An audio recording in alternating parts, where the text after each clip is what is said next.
folks, and welcome to another day in the Milky Way. And it's good to be back with my co-host, David Null, Hawkeye Two Feathers. Thank you for making this 185, and we are back and we're live. We are absolutely live. And thank you, Robert, again, 185 shows. And in case you didn't know, I'm Hawkeye Two Feathers.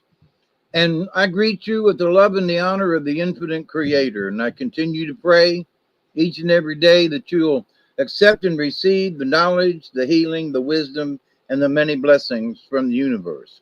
And we have blessings all the time. And so go ahead and introduce us, Robert. And we got sort of a little bit of special. We got two stories if we got time tonight. And also, of course, I'll be pulling cards, but I'm going to talk about some other animals before we get started too much. But go ahead, Robert. Oh, yeah. We're going to be talking about, Jim Baker tonight. A man who stood tall in the shadows of legends. He wasn't just a mountain man. He was the mountain. He was born in 1818 in Illinois. Illinois, whichever way you want to pronounce it. I'm from Wisconsin. I can say whatever I want. Baker answered the call of the wild early at age 20. He joined Jim Bridger's Rocky Mountain Fur Company, throwing himself into a life few could survive and even few could master. This was no romantic escape. It was blood and grit and freezing wind, and Baker didn't just endure the wilderness, he learned to speak its language. What does that mean, huh? How about in the 1830s and 40s, Jim Baker trapped beaver throughout the Rocky Mountains. He survived ambushes and battled starvation and forged friendships with native tribes, especially the Shoshone. He married a Shoshone woman and raised a family among her people. And unlike many who treated native tribes as enemies, Baker saw them as kin, as neighbors, as teachers. He hunted with them, traded with them, and earned their respect, not with violence, but with understanding. But Baker wasn't just a man of peace. When the time came, he fought with skill and fury. As a scout and a guide for the U.S. Army, he helped chart the uncharted, guiding troops through Utah and Wyoming and Colorado. He was involved in conflicts during the Utah War and later the Indian Wars, often caught between two worlds. The country he served with the native people he knew so well. Though through it all, Jim Baker became a living legend, not by bragging, not by writing books, but by living the kind of life most of us only dream about in stories. But he built a fortress home near present-day Denver, where he hosted everyone from generals to gold-hungry settlers and even visitors, Muslim left with a story. Tonight we remember Jim Baker, the warrior, the father, the peacemaker, the pioneer, not because of his name in every textbook, but because men like him carved out the very backbone of the West. And in his story, we see the raw, untamed spirit of the frontier, stubborn, bold, and unshakably free.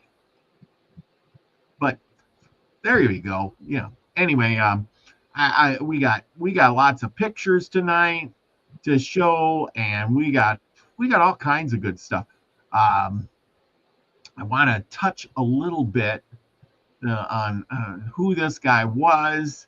We're gonna flash up a picture here for you as soon as I can find it, and share screen because everybody wants to know what he looked like, right?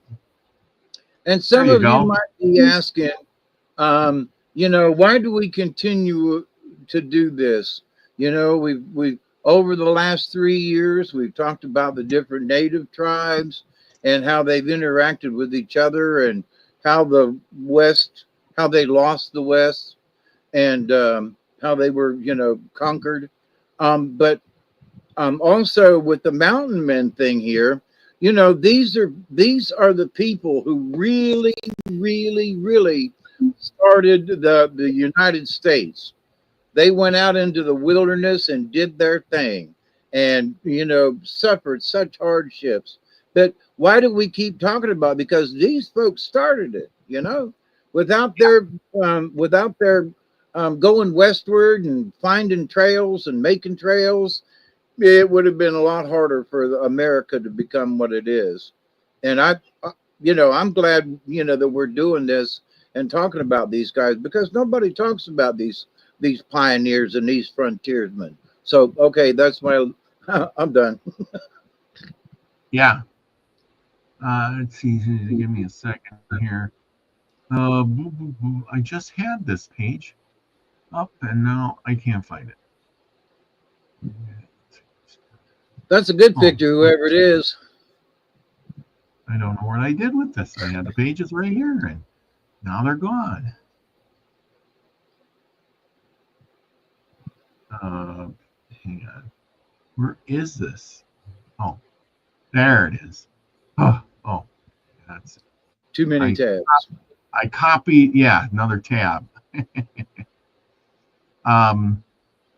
Okay, so we're going to talk about these. Hang on a second, I got to type this in. I didn't do this.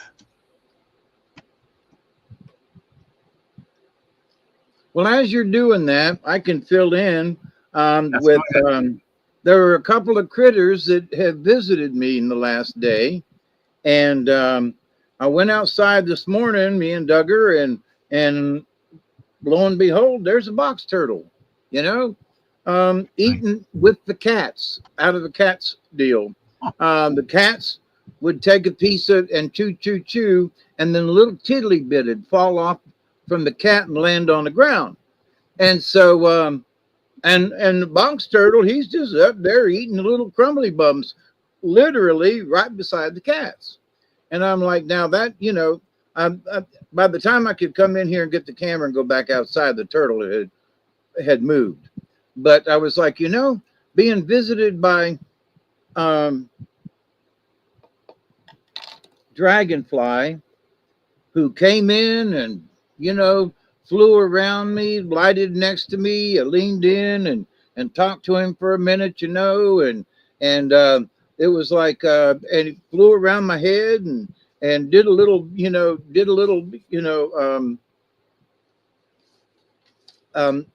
acrobatics.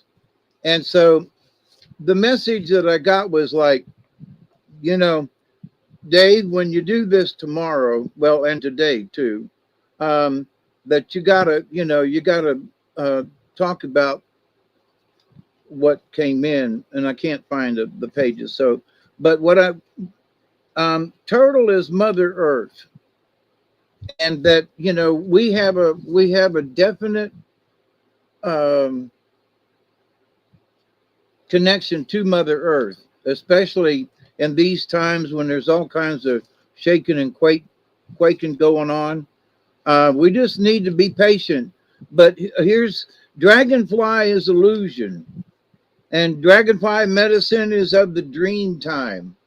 And so right now, with all the changes that are going on, a lot of folks are sort of going into a dream time. They have to figure out what they want to do. Maybe they're changing jobs, maybe whatever it is. So that is the dream time. What can I become? You know? And so dragonfly is the essence of the winds of change, the messages of wisdom and enlightenment, and the communications from the elemental world. And I'm telling you, that dragonfly was all around my head. So they wanted me to pass along, Mother Earth is not an illusion. Okay, that's one big thing. People want to talk about, oh, you know, we're in the matrix and nothing is really real and all that kind of stuff. And yeah, okay, if you want to think in those kind of terms, you could probably believe that. But put your hands on the ground, tap your feet a time or two. I mean, go outside. You can't do it in the house. But tap your feet on the ground and think of dragonfly. And that the illusions that other people have forced on us, plus the dream time that we have the power to choose our own dreams and our futures. So that begins that. And I got cards later on. So. All right. Okay. I am ready. At least I think I am. So, okay, we're going to get to this. Good, bad, or otherwise, I'm jumping in. And we do the best we can. We're out of practice. Yes, that's right. We're back at it. So here we go. This is what and I want some of your opinion on this, so don't run away. This is what we believe the mountain man really, oh, look, there's a mountain man. He's got his horse and his pack saddle and his gun and blah, blah, blah. And at some point, yes, this could be the mountain man. But, not when you don't have established trails, not when you're going down rivers. This is practical for a certain point. But remember that the river is the trapper's highway. That's, he's got his things on the horse to survive with.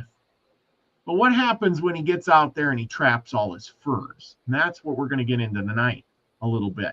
And you add 90 pounds to that. Yeah, so he's going out there walking in the mountains. He's got his rifle, he's got his pack, as you can see, and that's all great. This is what the pack would look like. You got your hawking, you got your knife for skinning, a cup for drinking some water, a hatchet for chopping wood and trees, things like that, a blanket, a sheepskin blanket so you could lay down on, a wool blanket to keep you warm and put over you to keep you, and maybe a few other things inside this pack, which we don't know what there is. But I'm sure there's some pemmican and beef jerky and small sewing kit and maybe a smaller knife or who knows what else. What do you think he was in these packs? Well, maybe a kitchen utensil or two, like a spatula, for flipping whatever he had. He might have a couple of eggs stashed in his pack that he's picked up along the way. Because a lot of people don't know that a chicken egg is, if you don't wash it right away, and it'll keep for a month without refrigeration. And so, the Mexicans, the Mexican friend of mine, she said, David, why you freeze eggs? And I'd go over to her house and I was taking her fresh eggs and she'd go, don't wash the eggs. Don't wash the eggs. Okay. But she'd have them out on the counter, open up and you need a couple eggs, crack. But anyway, so to have a couple of eggs in the pack and absolutely some jerky. Yeah, exactly. Okay. Well, then you see these other pictures and we romanticize, here's the trapper and he's got his mule train or his horse train or whatever. And he's got his load packed, as you can see here on this mule. And they're packed up good. Poor mule's carrying a lot of weight there. Remember, the trapper has to do a lot of work too. He doesn't just, shoot the animal and skin it. He has to put it on one of these hoop things and stretch it and, get it ready for sale, ready for using durability. You know what I'm talking about? Oh, yeah. And which a lot of folks don't know, and I found out after the fact, but that you have to scrape that skin of all the meat and all the stuff. And so you've seen, pictures in movies where the squaw's sitting around the side of the tent and she's, got this, pelt stretched and she's working on it. It took a long time to get all the meat off of it. And as they did that, it also softened the pelts. And there's an old trick from the old days to where they would cure the the deer hide or whatever with smoke. Yep. And they would put just enough smoke around it, well, wrap it up, and sort of like a teepee. And the smoke on the inside, they would it would give it a nice color, and it would help to tan the hide. So they had a lot. They had a lot of work. Yep. Oh yeah. Yeah. It wasn't an easy process. This trapper guy, he's working really hard. And in the winter, he's not just standing around. He gets his snowshoes out to go do the trapping because the winter is the best time to trap because of the fur is the thickest. It's the best fur that you can get is in the winter because the coats are real thick and pretty, and the hide is thick and so forth and so on. So that's when the trapper is the busiest. He's out there trying to trap and get these animals then.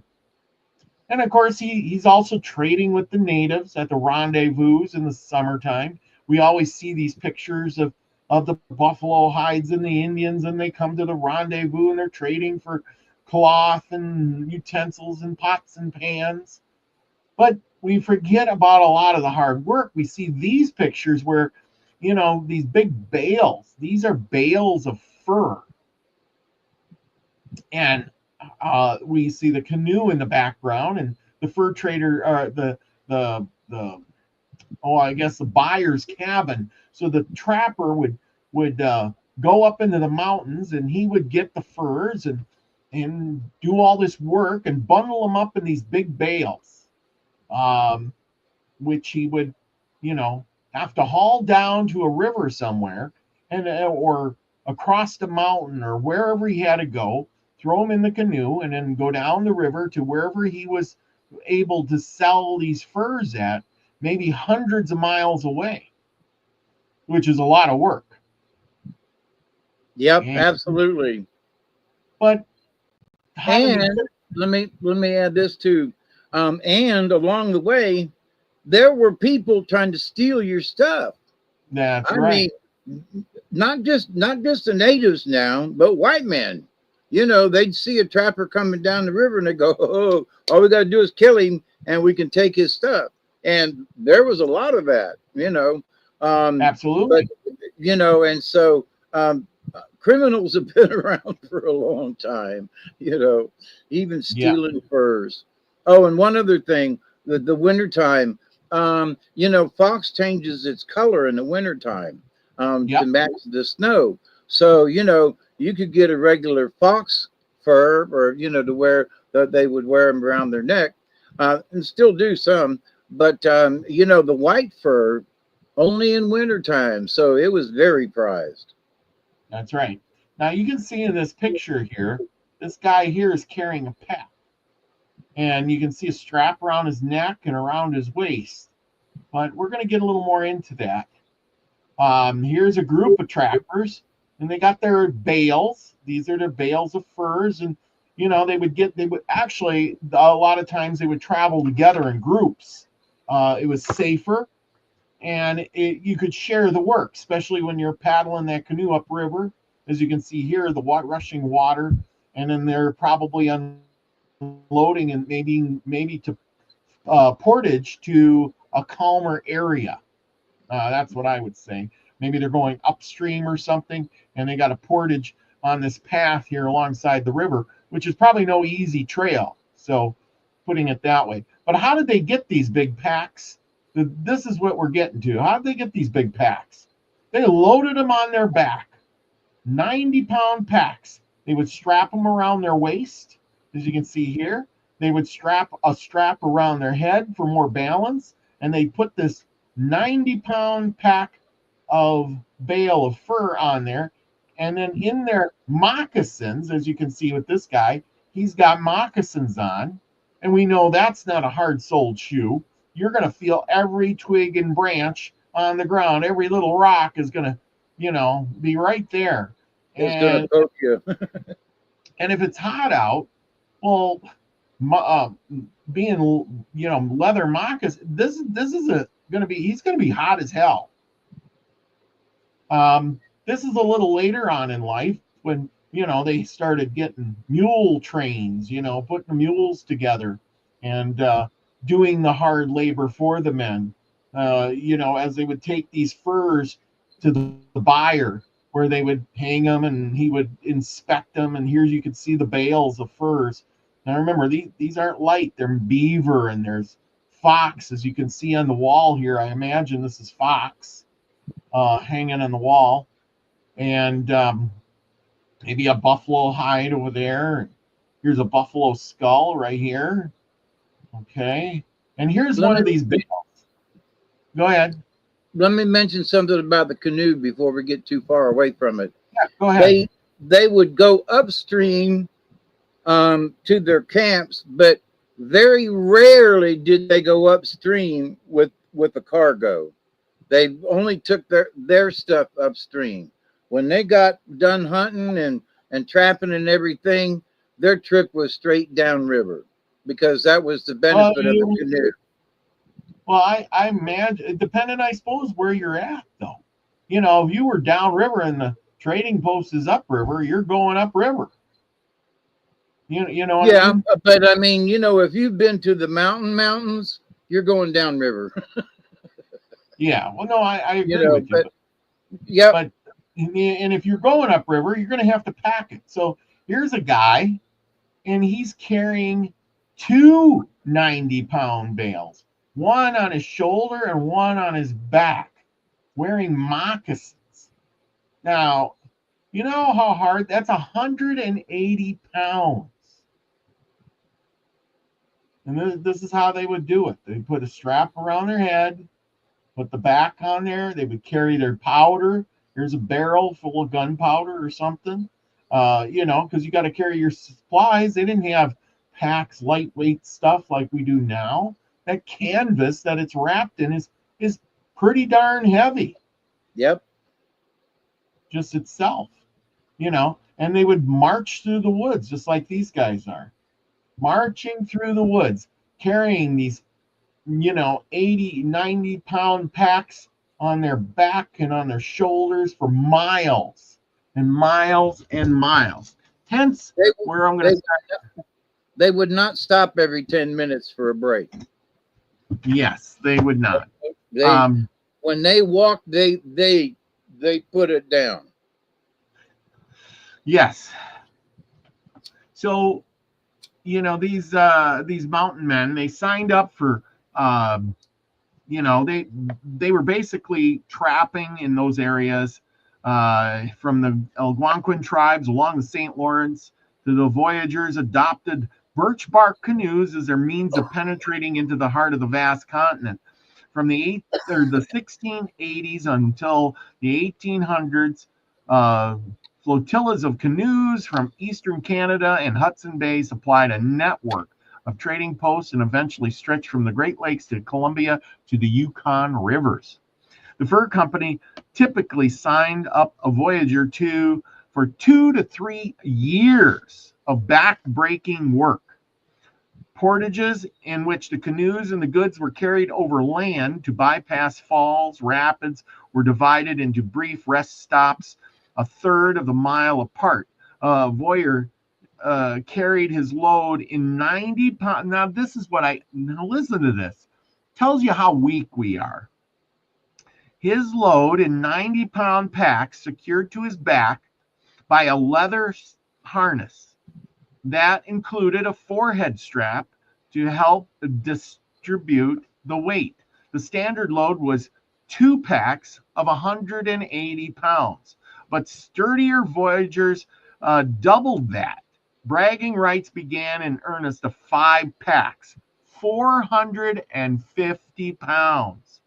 And a few Paul Bunyan types reportedly carried 8, which is 720 pounds. This meant they had bruised feet. Remember, they're using moccasins. Means when you step on a rock, you're stepping on a rock. They sprained their ankles when the job or with this job, and the serious injuries like they slipped discs in their backs, hernias. This all could lead to paralysis or even death. Wow. Now, Having that, had back surgery, you know, yeah, just because seeing these guys with that much weight, it's like, yeah, herniated disc, you betcha, twisted ankle. I mean, look where they're walking. If you can just look at that picture, look where they're walking in the stones and stuff, and they're walking uphill. Your load shift a little bit, or you do, man, you could be over the side of the trail and down the side of a mountain too. So it was not easy. Go ahead. I'm sorry. yeah. I'm just thinking how strong these guys are. Have Yes, you absolutely. ever put an 80-pound or 90-pound pack on your back? I never weighed it. Okay. I Have you tried ever? to I tried to do it as light as possible, but when I grabbed the thing and went to pick it up, I was like, "Oh my god, this thing 50 pounds or more." So, and I didn't have my bedroll on it, which doesn't, 5 pounds more. But yes, I have, back in the Boy Scout days and that kind of thing. We did hiking and packing. I've been up in the Appalachians, and hiking and packing, and I'll tell you what, you got to be sturdy to do it. Yeah, that's just with the normal pack. But think about Right. now you're going to carry 180 pounds, or maybe if you're really strong, you can carry that 450 pounds on your back.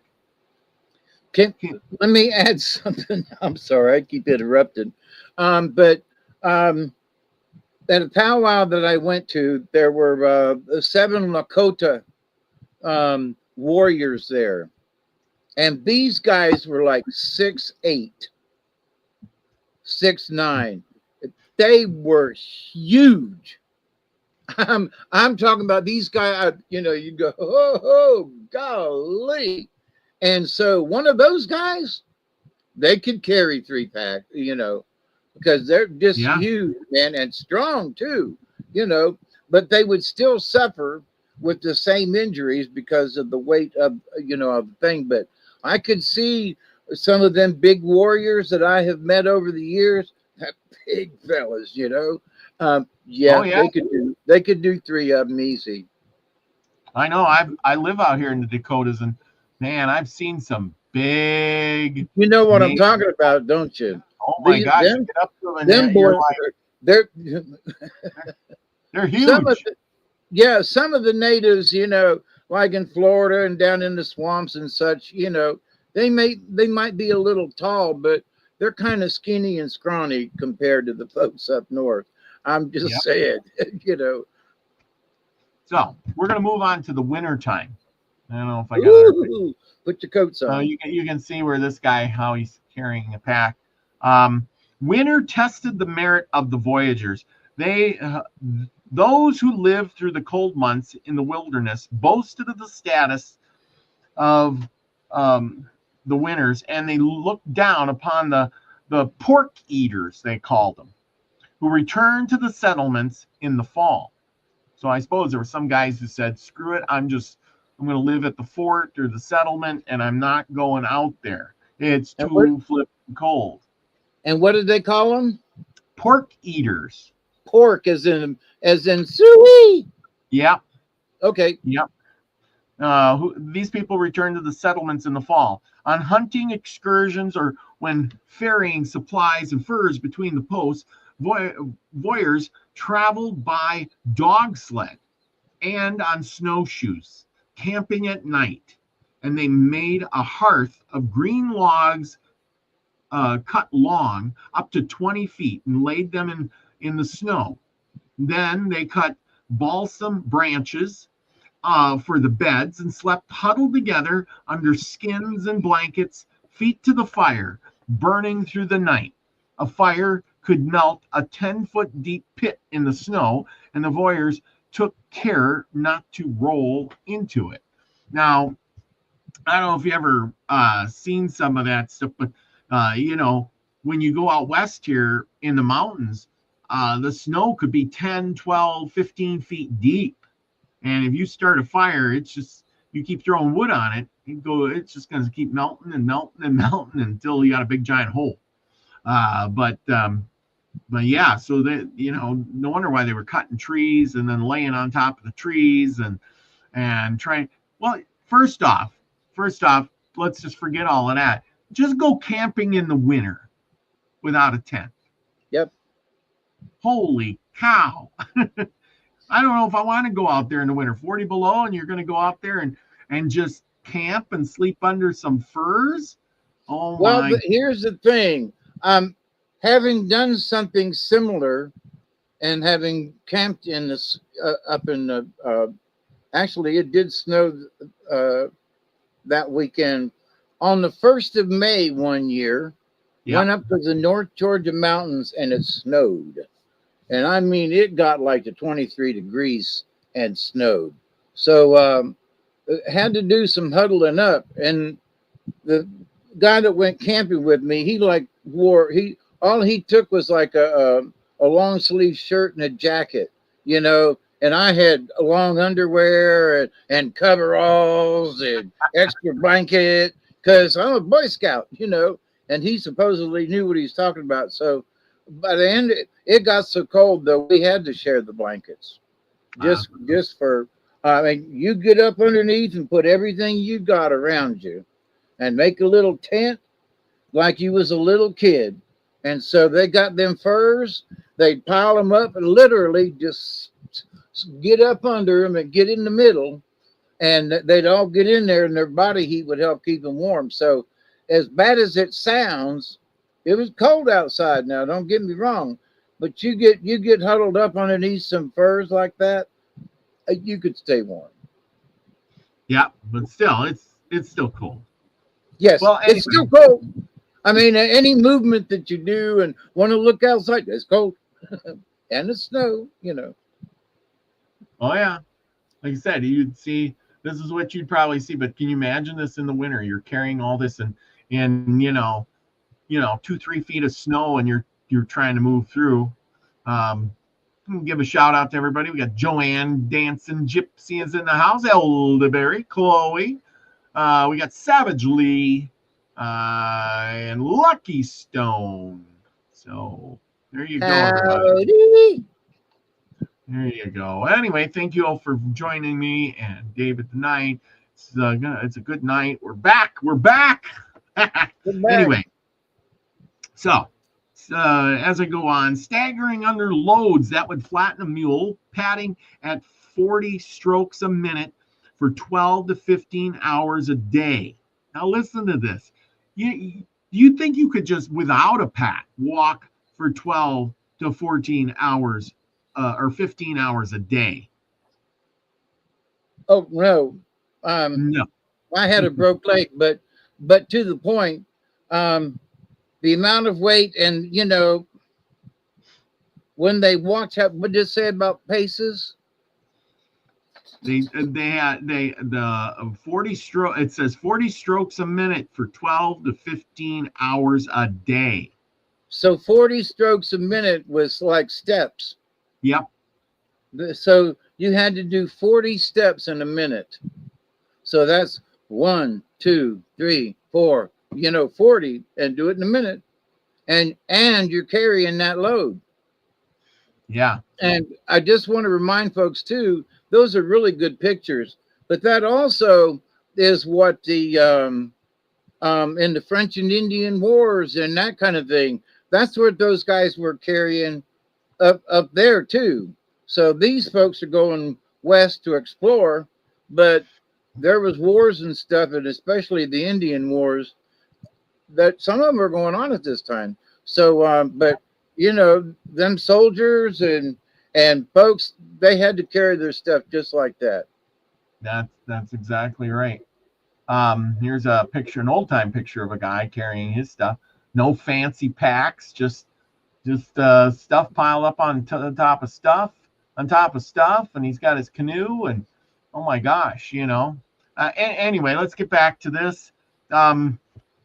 Okay, so they're doing this for 14, and who was it? Joanne, she says something about imagine the blisters on their feet, and that's what we're going to get to next. For 14 or 15 hours a day, they've been slogging on snowshoes through frozen landscape. I can't even imagine that. You know, you got moccasins on or whatever, and you're in your snowshoes or you're in the mud or you're cold and you know, your feet would get blisters on. Oh my gosh, I can't even imagine. It says Voyagers burn more calories. Now listen to this. This is how to lose weight, everyone. I'm giving you the secrets of the world.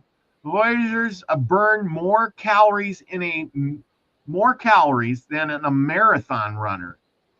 He lived off the land to an extent, every extent possible, depending on where he found himself. And his daily ration might be measured in geese, rabbits, moose, or buffalo meat, whitefish, or salmon. If game was scarce or the press of the journey left no time for hunting and fishing, he turned to the staples such as dried corn and peas. Have you just ever eaten dried corn or peas? Ew. Well, hopefully the dried corn could have been as in cornbread or like a hoe cake, pancake kind of thing. We can only hope. But just to chew on corn, I'll tell you a secret. We used to go up trout fishing in North Georgia and up in there, and some places they won't let you do it. But a friend of mine would get a small can of green giant corn, and you'd open it up and pour most of the water out, and take some of that corn and put it in your mouth, and then you put the rest of it in your in your pocket, and you put that on your hook and you fish for them trout with that corn. So walking along the streams and such, I'd be munching on that corn. By the time I got through the day, that can of corn was gone. Oh yeah, yeah. But so if they cook the corn in the right way, eating corn through the day, but I seriously doubt they just tried to munch on a hard kernel. I watched a movie. Oh, it was an older movie. I forget who was in it. Walter Brennan, and they were soldiers, some Rangers, Rogers Rangers or something like that. And when they stopped for their rest, they got a cup of corn. That's what they got, hard corn. I'm just telling you. Okay, but that don't mean that it was right. I don't know, but I mean, I thought it was, when I read this, and it made kind of sense, because I thought, what the fudge? You're giving these soldier guys just a cup of corn or a half a cup of corn? That's their rations? Like, I suppose you couldn't keep it wet because it would spoil, it would rot or something. Oh no, anyway. It turns into hominy grits. Could be. So I mean, okay. I'm pretty sure that because there were a lot of guys out there that didn't have teeth like me, and they couldn't eat hard corn. So I'm sure they did something. They might have got a thing of corn, and there's, go get your canteen, boys. You cook it up the way you want it. But all they'd have to do is put that tin cup near the fire and let it start boiling, and that corn would get softened up. So, oh yeah, I suppose it would. Oh yeah, it will. F Kitty says science backs it up too. A chew or something, it tricks your brain and belly that you are eating, and it turns off the hunger hormone. Huh. Good job. What? There you go. Our whole corn? Yep. Like hard corn? She says, she says, science backs it up too. If you chew on something, it tricks your brain and belly that you are eating, and it turns off the whatever. Yeah. Hormone. Because if you don't eat for a long enough time, your body automatically wants to go into what do you call it? Dang it! When fasting, it automatically goes into a fasting, thinking that if I don't get food for a while, I bet the body says, well, I better protect what I got. So yeah. So what did they do when the corn ran out and the peas? If the staples ran out and there was no fish or game to be had, the food of last resort was a variety of lichen known as triple de roche or rock trip, also called because it resembles chopped intestines. Ugh, ugh. Yum, yum. Boiled, yeah, you were talking about boiling. Boiled, it turned into a vile, vicious, foul smelling gruel. It was black and clammy and easily to be swallowed. As the trader explorer Pierre Radisson described it, the Indians dubbed this starvation food Wendigo Wonkin, after a wood spirit that out of hunger devoured its own lips.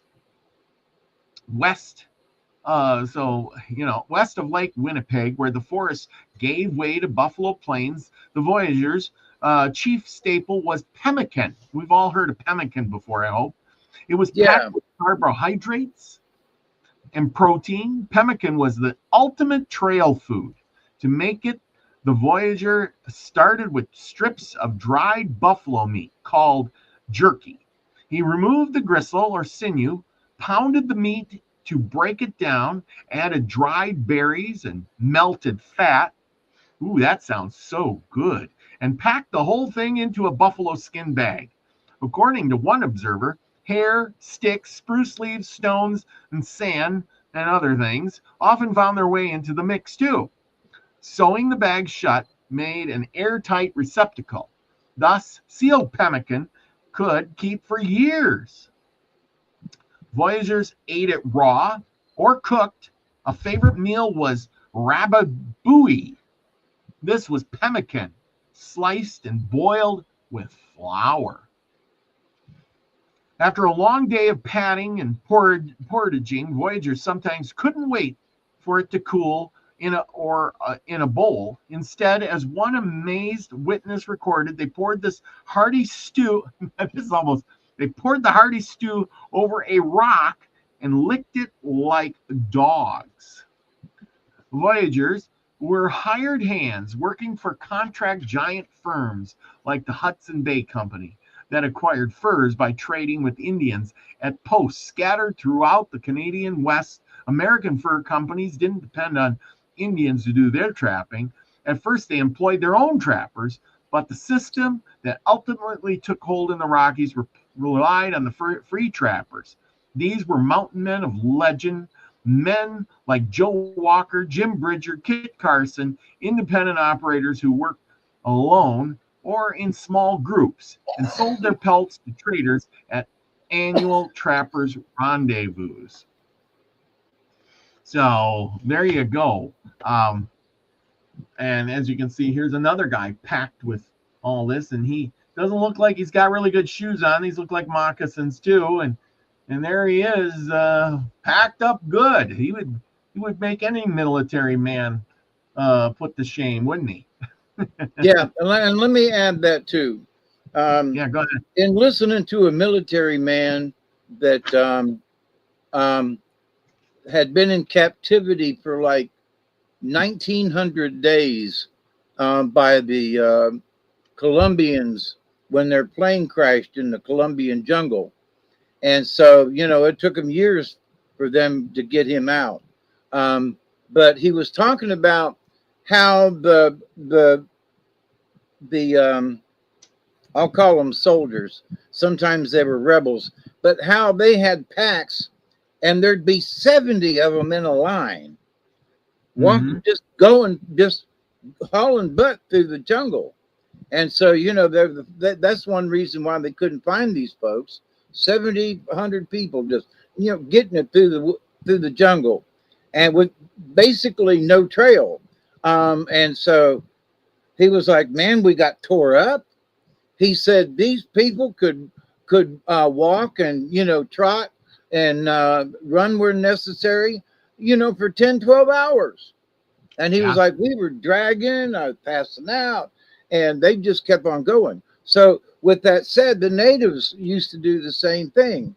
They could run for hours, not at a fast clip, but, just trotting.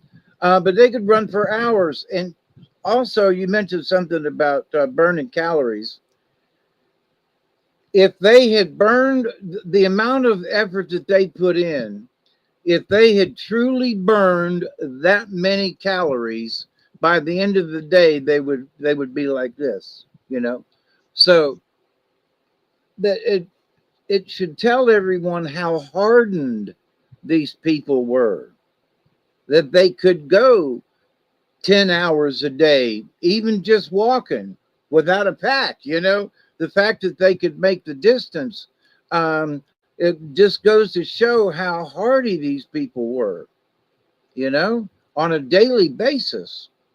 And Yep. we don't have that now. But I mean, you know, back with Daniel Boone and stuff, you know, he was told that he was on the North Carolina side in the morning, travel over the top of the hill, because I've been to that mountain where he crossed over, and down the other side, do his trading post thing by lunchtime and be back at home around dinner, you know. And that's like, what? You know, and that's walking in pack horse, and, you know, wait a minute. Now it's a good ways and up a hill, a big mountain. Yeah. But so the fact that they could do that, walk, run, you know, it was normal for them. Yeah. Oh, I know. And here, I think some of the secret is right here. And I'm going to read you some of this. Go Now, ahead. Jim, and then you tell me if you catch what the secret is here. Okay. Oh, Crystal Shaman's in the house. We got Desert Rose. Thank you for joining us. Hi, everybody. Yeah, thank you. Thank you. It's good to have you back. Anyway, it says Jim Bridger spent 17 straight years in the mountains. In all that time, old Gabe claimed he never once tasted bread. Okay, now here's where the trick comes in. Now you listen carefully, because I figured out what the secret is. Anyone who needs bread when buffalo 40 million meals on the hoof are there for the taking. Bridger may have believed, as he said, that the man who ate only buffalo meat would never die. It was the mountain man's staff of life. The most tender cuts came from the hump of a young cow. Tongue was also the favorite, along with the kidney fat, eaten raw on the spot, sliced and dried for later consumption, or boiled down into a tallow and packed in skins for a high-fat protein trail snack. A particular delicacy was Boudin Blanc, a sausage made from the hump meat and the kidney fat, stuffed in a piece of lower intestine, then boiled and fried in bear grease. That sounds good. Yeah. Okay, and it keeps going here. They make their own sausage that way, and there are folks to this day that still make sausage in the old way like that. So, and you ever get some of that homegrown sausage? Woo-wee, it's good. Oh yeah, and then it goes on. The sweet tender meat. Now remember, these were guys going out trapping beaver, so they had plenty of this stuff. The sweet tender meat of a beaver, especially the tail, was another delicacy, as it was for Lewis and Clark. And the beaver livers made a rich repaste. The mountain men varied his carnivorous diet with the fruit of wild plants, berries, grapes, plums, and hazelnuts. Lamb's quarter, a green that was collected along the riverbanks, and a potato-like camas root. Both plants and animals were sources of pharmaceuticals. Powdered cornflower root mixed with water made a poultice guaranteed to cure snakebite. An all-purpose salve, good for wounds and sores, joints that ache from many hours setting traps in frigid streams. They coated them they corroded them from bear's oil and beeswax mixed with gunpowder. Wow, what a concoction! Gunpowder, huh? Now, remember we were talking about the the guy's pack. What is he carrying in this pack? Wait, so what was that? Okay. What was the secret? Did you figure it out? Yeah, buffalo meat. No.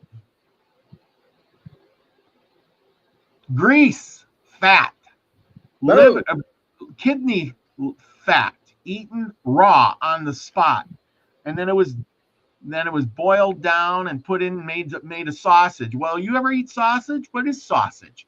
It's just meat and fat mixed together, right? Basically, in a skin. In a skin, yeah, exactly. And what else did they eat? They eat the meat, the tongue. More protein there. Then they went and ate a beaver. And what did they eat with the beaver? The beaver livers made a rich repaste. Oh boy, And so they're eating a lot of fat and grease, fat and grease.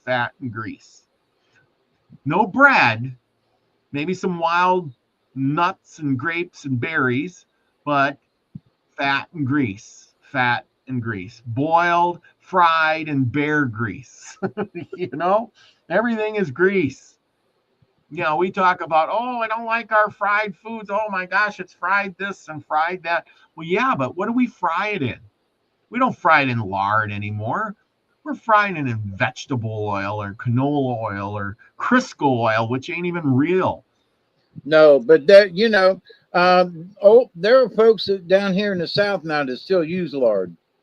I got some lard in my refrigerator because there are some things, it's like when you're cooking greens, which, it's going to be time in the fall and the winter for us to start eating some, collard greens, And so you got to throw a ham hock in with the greens, and you got to cook it with some lard. Otherwise, it just won't taste right. And folks who have gotten used to eating greens without real Southern cooking, oh man, they don't know what they're missing. Well, so now we got what's in his pack.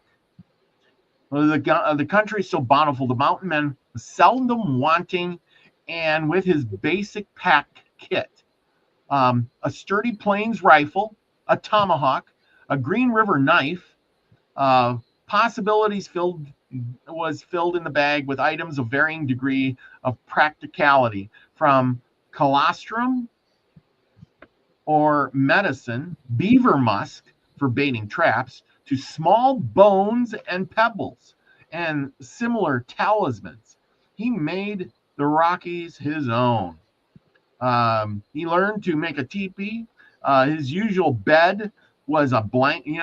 We got all these fancy beds and blankets when we go camping, and bags and things, whatever. I got to have my air mattress. I'm sorry. Your air mattress. I can sleep on the ground, but I got my bad back. I got to have an air mattress now. That's right. His usual bedding is a blanket roll. His clothes were a buckskin, but he also wore cotton or wool if he had traded recently at a fort or a rendezvous. He carried a sewing kit, of course, to repair his clothes and make moccasins. It also came in handy for an emergency medical treatment.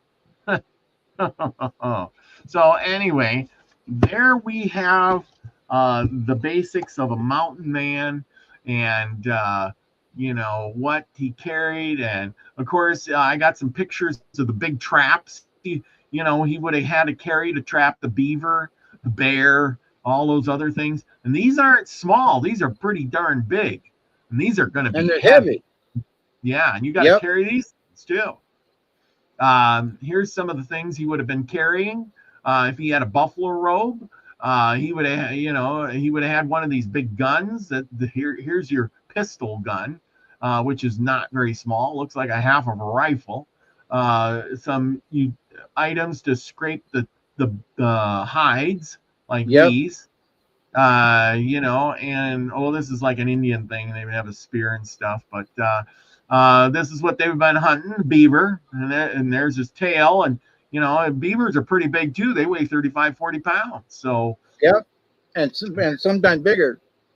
yes. Them some big. We got them in the backyard and on the river, and you go down there, and was on the down by the bridge taking a walk at night, and heard this kaploosh, kaploosh, and they take their tail and to attract each other, and one beaver will just he won't necessarily slap it, but as you might have done in the swimming pool with your hand, you put it close to the water and give it a whoosh like that, and water will shoot out.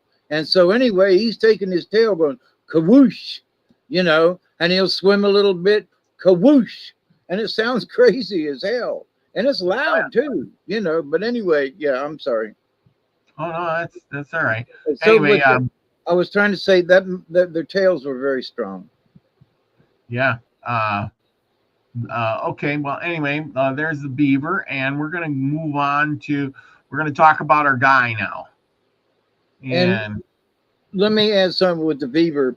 We focus on the beaver, but different muskrats and raccoons and other kind of critters too.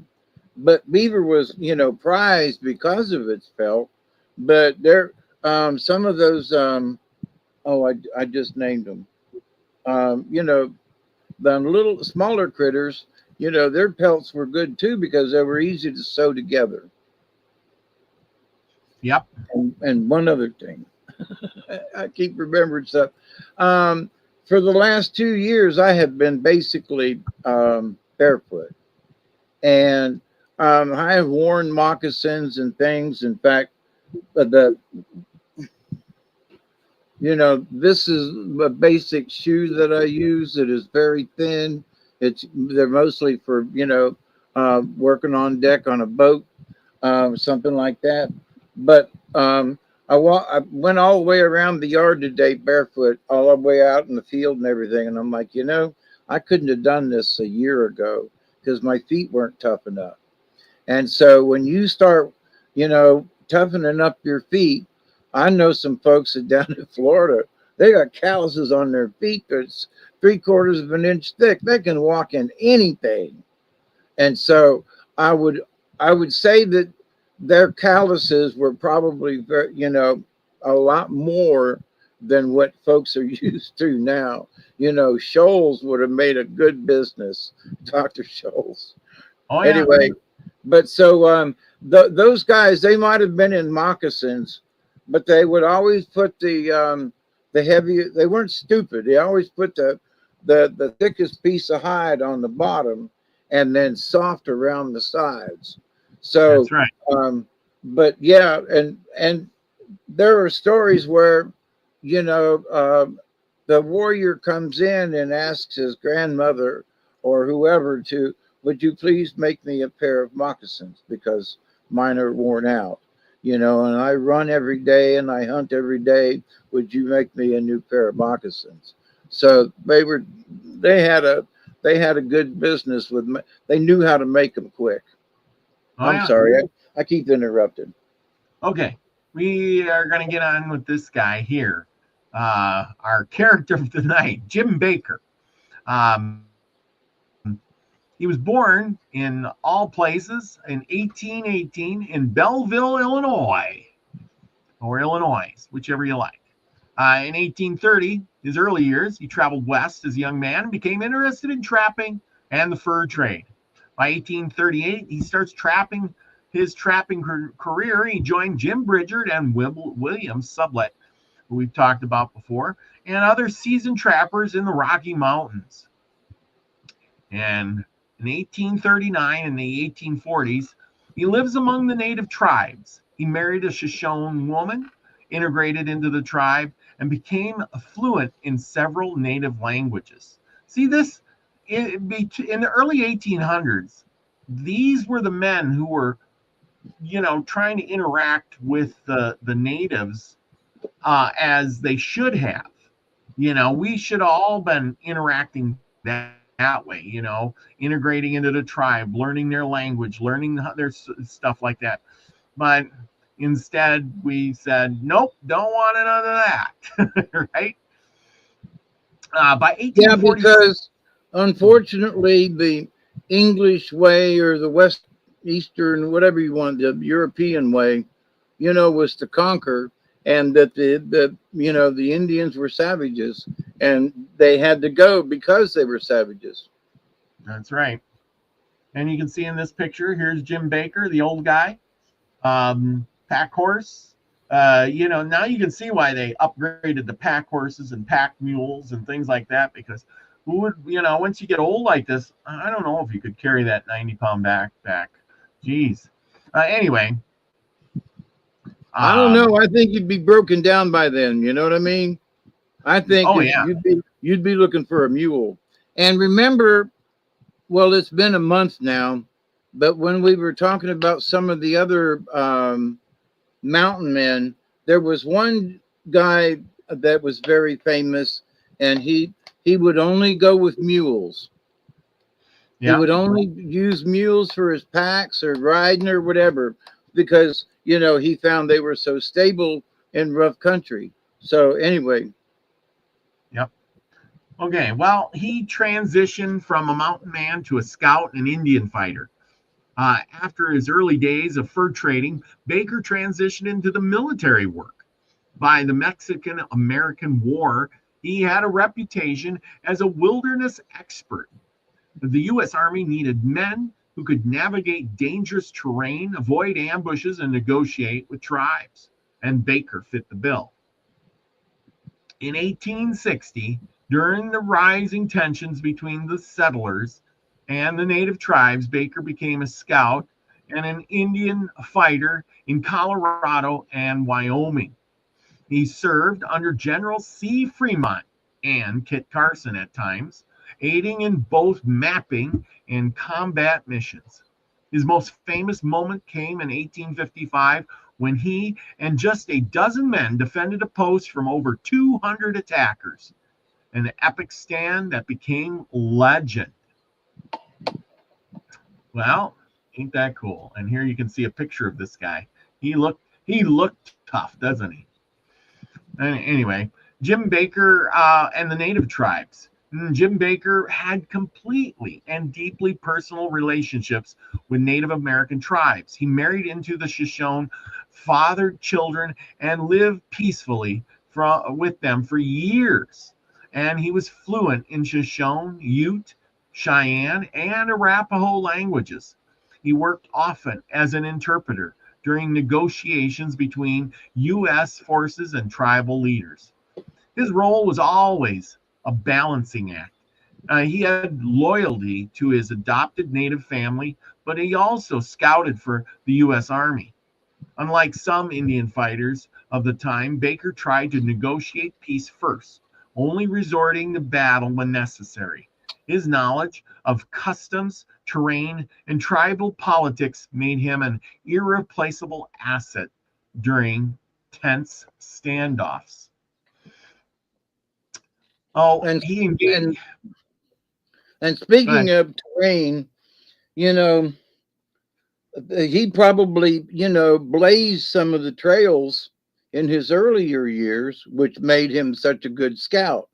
So, he knew the neighborhood, and when you know the neighborhood, you know that if you go down this trail and around that bend, they're going to shoot at you. So he knows to go, well, but if we go up this way, we can miss it. So, he was absolutely very valuable in that. So, and here is some of the territory, the shaded area here. You can see that he would have been covering. All of this area in here is where he would have been very familiar, have been his backyard. So he's got, just to travel around these states today. Today, if you had a car and you drove around the states here, it would take you quite a while. And he knew all of this on horseback and walking, and oh my gosh, with no roads or signs or any of that stuff.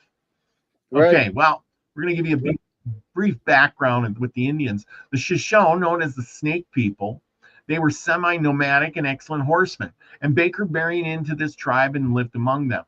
The Ute were fierce warriors in Colorado and the Rockies, and Baker worked to mediate conflicts between them and settlers. The Cheyenne, a powerful plains tribe Baker encountered during multiple military expeditions, and the Arapaho, allied often with the Cheyenne, and they were central players in the conflict zones where Baker scouted. And the Sioux, though not primary focus of Baker's interactions, he likely engaged with them indirectly through military campaigns. Each of these tribes had complex relationships with the U.S. government, with Baker frequently caught in the middle, sometimes as a negotiator and sometimes as a fighter. And so why do we want to study this guy?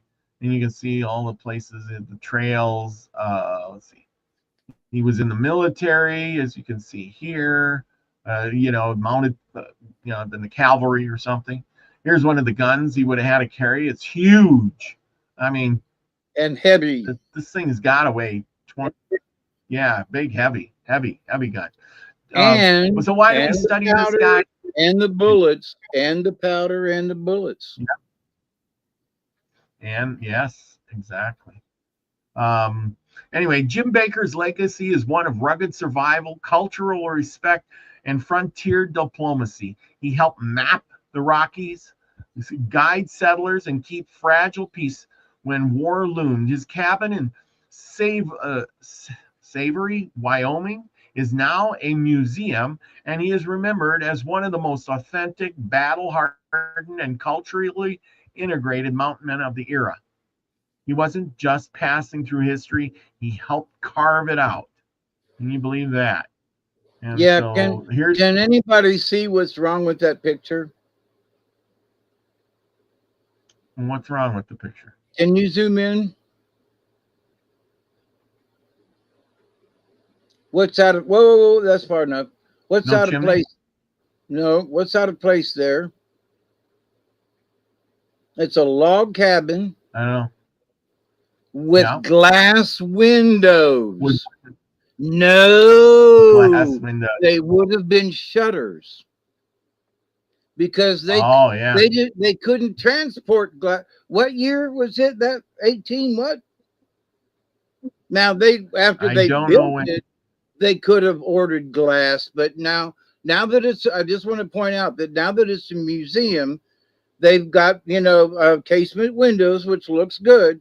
But it originally, when it would have been built, there would have been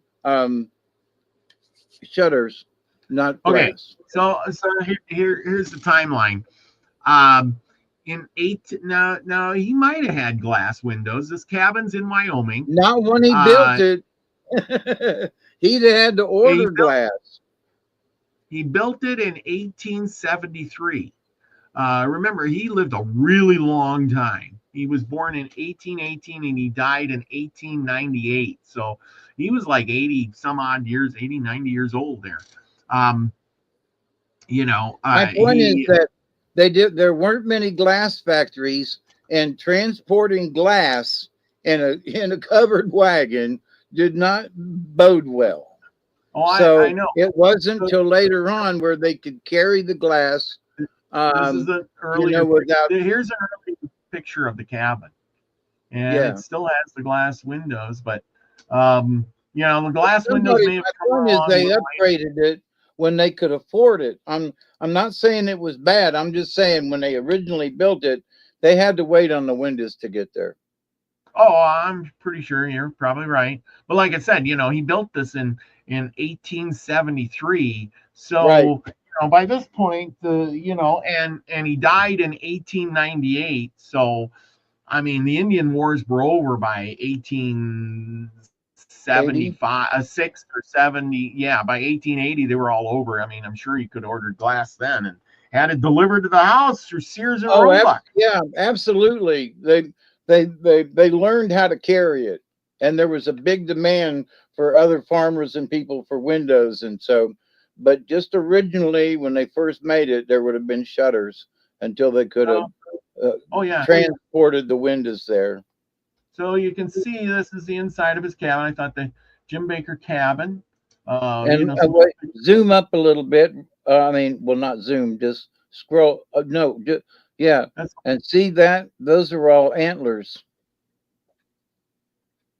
Yep, these are antlers. It's made out of some antlers. hides on the walls. I got more pictures here of the inside.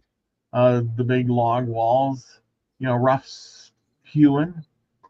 Simple bed, some simple, looks like handmade chairs almost, Oh, yeah. Things like that. And when they made those old beds, they would before they could get a mattress, they would drill holes in the side of the bed, and they would string a piece of rope from one side to the other, and then back again and back again, and they would make a lattice work of rope, and then snug it up good that you could always tighten your bed up, and then they'd put quilts and stuff on top of that for the mattress. That's pretty much what this is, just hides and stuff, I guess. But yeah, there you go. They use rope to hold it up, and then piled up the stuff to lay. And you can get pretty comfortable. Like we had a feather bed back in the day, and it was a really bad feather bed because it was old and broken. But to get it just right and to snuggle into that thing, oh man. Yep, that's right. So anyway, that is what I got. Why isn't this stuff? Okay, there we go. That's well, sing praises to those pioneer men who helped to forge America, and to this day. The Great Plains, there's not much there to this day. And going through I've been through South Dakota, Wyoming, Montana. And where you had that picture of where the brown was. Yeah. My brother and I in 91 kind of went up and through South Dakota and over and down and then back down the other side and across to come back to Georgia. So we made that loop. Man, it took 2 weeks. I know. And we stayed on the road a lot. Yep. Oh yeah. Yeah. There's a town called Baker. I wonder if it's any relation to him. Or named after him, Baker, South Dakota. I've been there.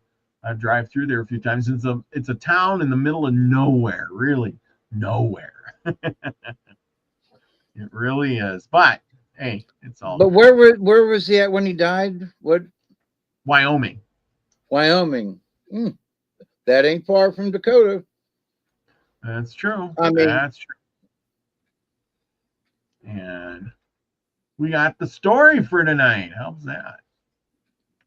And of the story, let's see. Do I need my glasses? I'm still getting used to my new eyes. My right eye.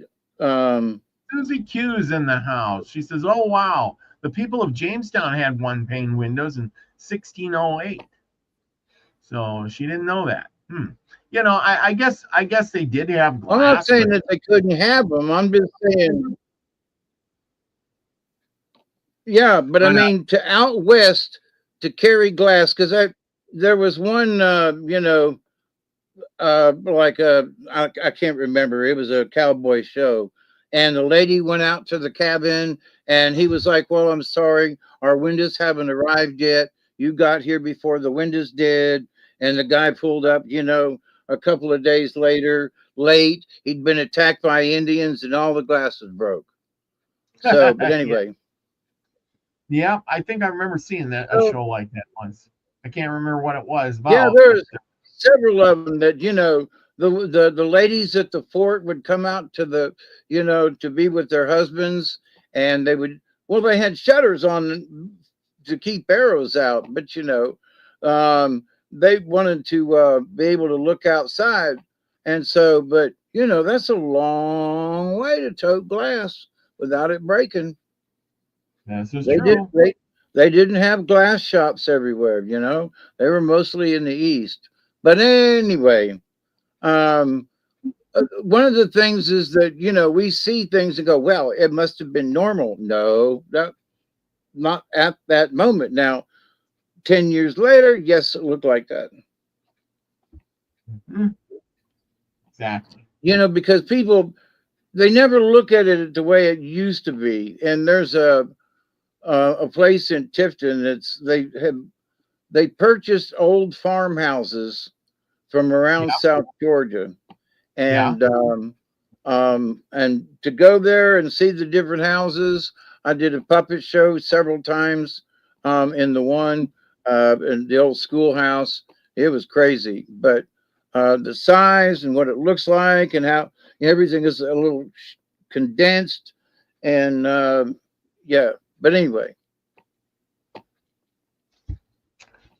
All right. We got a story for tonight. actually, we got two if I can get to them, All right. and that's I my know. fault. I was no, mine went a little long. That's all right. Yeah, I kept interrupting. We're back. We're back. That's We got to right. get used to this again. And Hey, Dave's got it's nice to Dave's have got. questions. Go ahead. No, I said it's nice to have questions. I mean, that's the whole point is they have a discussion, not Yeah. just you know, I mean, otherwise it'd be like, hey, I'm gonna tell what I'm gonna tell, and you just sit there and listen. I don't care. Well, sort of what when I hear and see and what I've already experienced, and having helped build a log cabin when I first moved to South Georgia, and stuff like that. Got firsthand knowledge of some of this stuff. Lived in a log cabin that burned down, by the way, Yeah. and so firsthand knowledge of this stuff. Um, but that people say, well, they had it, it was like normal. And no, what they had to do back in the day, they had to hand make stuff. The that log cabin I was in, the brothers um cut the logs off of the farm to clear it and used those logs to build the house, and it was great. I wish I had pictures of it. But anyway, so Mhm. here are stories, and our continuing. Is it my turn? Yep. It's your turn. It's all yours. I'm handing the reins over. I'm kidding. Story time with Hawkeye Two Feathers, and we are still. I'm still reading from Glooscap and Glooscap's Country and Other Indian Tales by Cyrus McMillan back in 1922. That's not too much later after that gentleman died. So, anyway, the coming of the corn. In old times, there dwelt on the shores of a great lake a mighty warrior. His people had all been driven far away inland by hostile tribes, but he remained behind to roam over the islands in the lake and to send his people word of any approaching attack. His wife was dead. She had been killed by treacherous foes. He had two little boys, and he kept them with him in his wanderings by the lake. He was a great magician as well, as a man of great strength, and he had no fear in his heart. The islands in the lake were haunted by spirits or manitos, but the man was not afraid of them. And with his boys, he paddled his canoe up and down, watching for signs of foes. Each night he landed in a cove and pulled his canoe far up among the trees and slept in the woods out of the sight of travelers. But he found it very hard to get game and fish, and often his boys were very hungry. One morning at dawn of day, he rose and went to find food for breakfast. He left his little boys asleep under the trees. He walked through the forest until he came suddenly upon a wide and open red plain. There was not a tree or a rock or a blade of grass upon it. He set out across the plain, and when he reached the middle of it, he met a small man with a red feather in his cap. "Where are you going?" said the little man. "I am going across the plains to the woods on the other side," said the man. "My boys are hungry. Without food, I am looking for game." "How strong are you?" said the little man.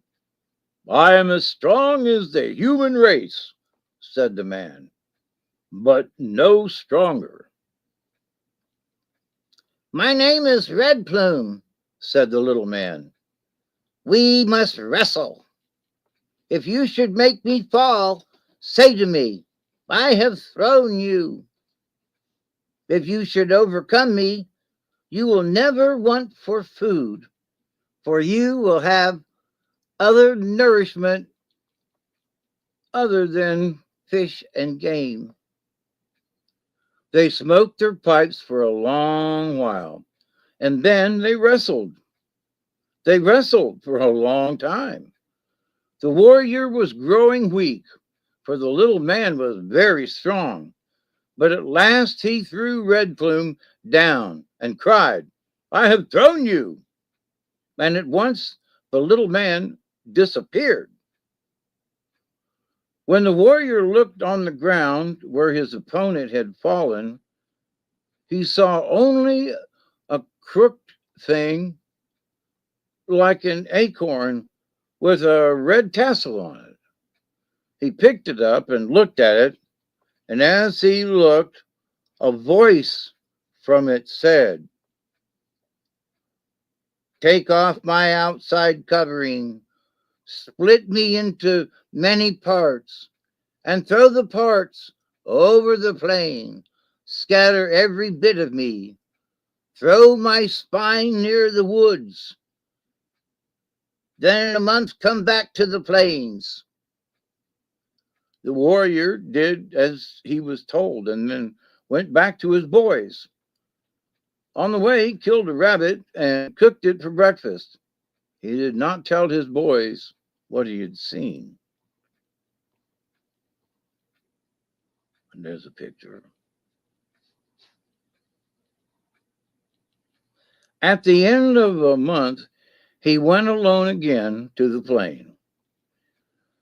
In the place where he had scattered the pieces of the strange object, he found blades of strange grass peeping green above the ground. And where he had thrown the pieces of the spine near the wood, little pumpkins were growing. He did not tell his boys what he had found.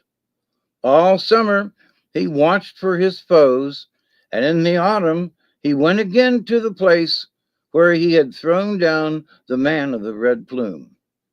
The plain was covered with Indian corn in the ear, and there were also pumpkins of great size near the woods. The corn was golden yellow, and red tassels grew from the top of the ears. He plucked some of the ears of corn and gathered some of the pumpkins and set out to find his boys. Then a voice spoke from the corn. He knew it at once to be he, the voice of the man of the red plume. It said, "You have conquered me. If you had failed, you would still have lived, but often you would have hungered as before. Henceforth, you shall never want for food, For when game and fish are scarce, you will have bread.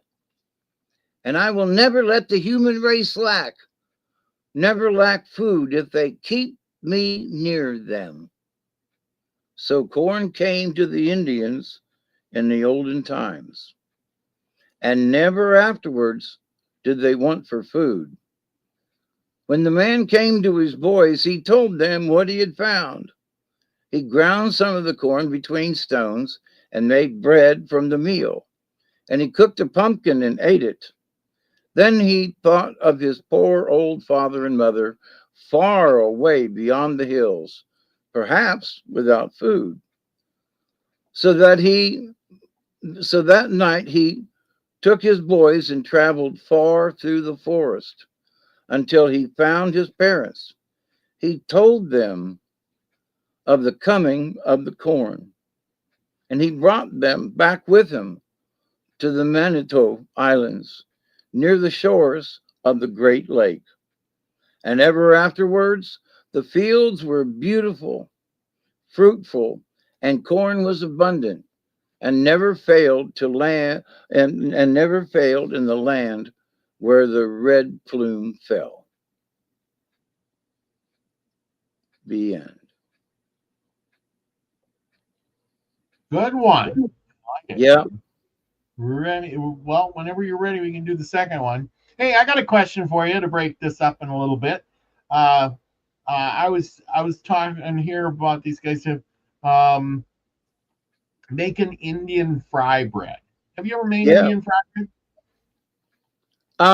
I have helped somebody make fry bread. You know, you got to make that dough and then, you know, dropping it in the oil ain't no big deal. You know, it's making that dough. It's all in the dough. And I've watched, you know, Native women behind the counter, you know, making that stuff up and frying it up. And I want a fresh piece of that that's still hot and the grease is dripping, you know. But yeah, buddy, fry bread. Now there you listen to native peoples and they talk about how the white man brought fry bread and that's what made natives fat with diabetes. This is true. This is true. No, I got a good recipe for fry bread, and I make it I bet you once or twice a year at least. But I was thinking about making a video of it. Oh yeah, you know, I want to make some. I think it'd be an interesting video. But anyway, you want to get on with the story? Go right ahead. Yep, I think we got enough time. Okay, go ahead. All righty. So, in our continuing saga of stories, let me get something to drink for the next story.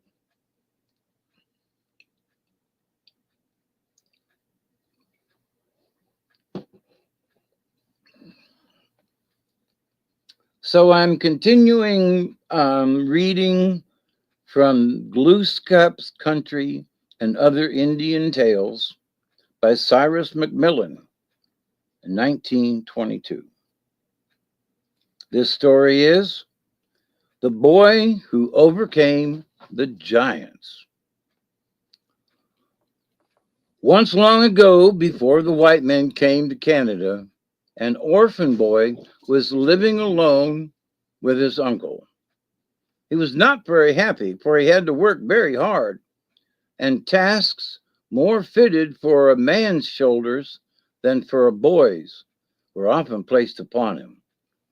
When his parents died and left him without brother or sister, his uncle took him to his own home because there was no one else to take care of him.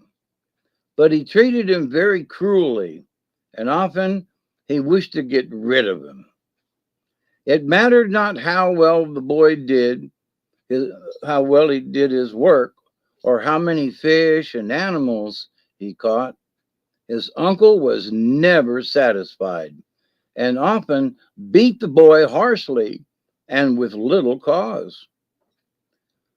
The boy would have run away, but he did not know where to go, and he feared to wander alone in the dark forest. So he decided to endure his hardships as best he could. Now it happened that in a distant village near the sea, there lived a chief who was noted far and wide for his cruelty. He had a wicked temper, and he was known to have put many people to death for no reason whatsoever. More than all else, he hated boastfulness, and he had scanty patience with anyone who was vain of his own strength. He pledged himself always to humble the proud and to debase the haughty. The boy's uncle had heard of this wicked ruler, and he said, "Here is a chance for me to get rid of the boy. I will tell lies about him to the chief." It chanced just at this time that three giants came into the chief's territory. Where they came from, no man knew, but they dwelt in a large cave near the sea, and they caused great havoc and destruction in all the land. They ate up great stores of food, and all the little children they could lay their hands on. The chief used every means to get rid of the giants, but without success. Night after night, his best warriors went to the cave by the ocean to seek out the giants, but not a man entered.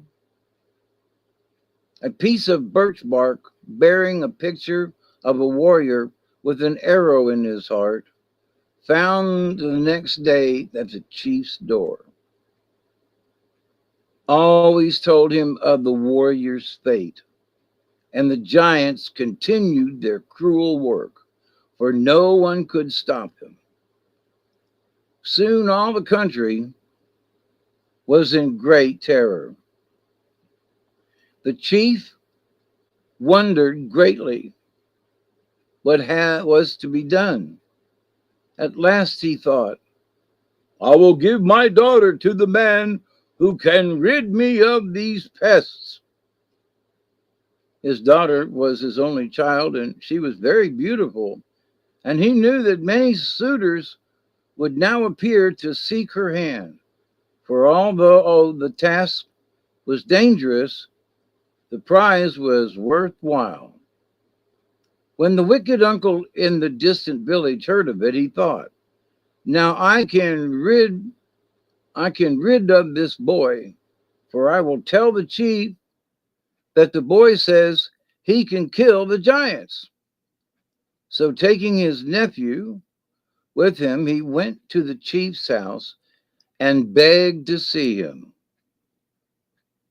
"Oh, chief," he said, "I have a boy who boasts that before many days have passed, he can free your land of the giants."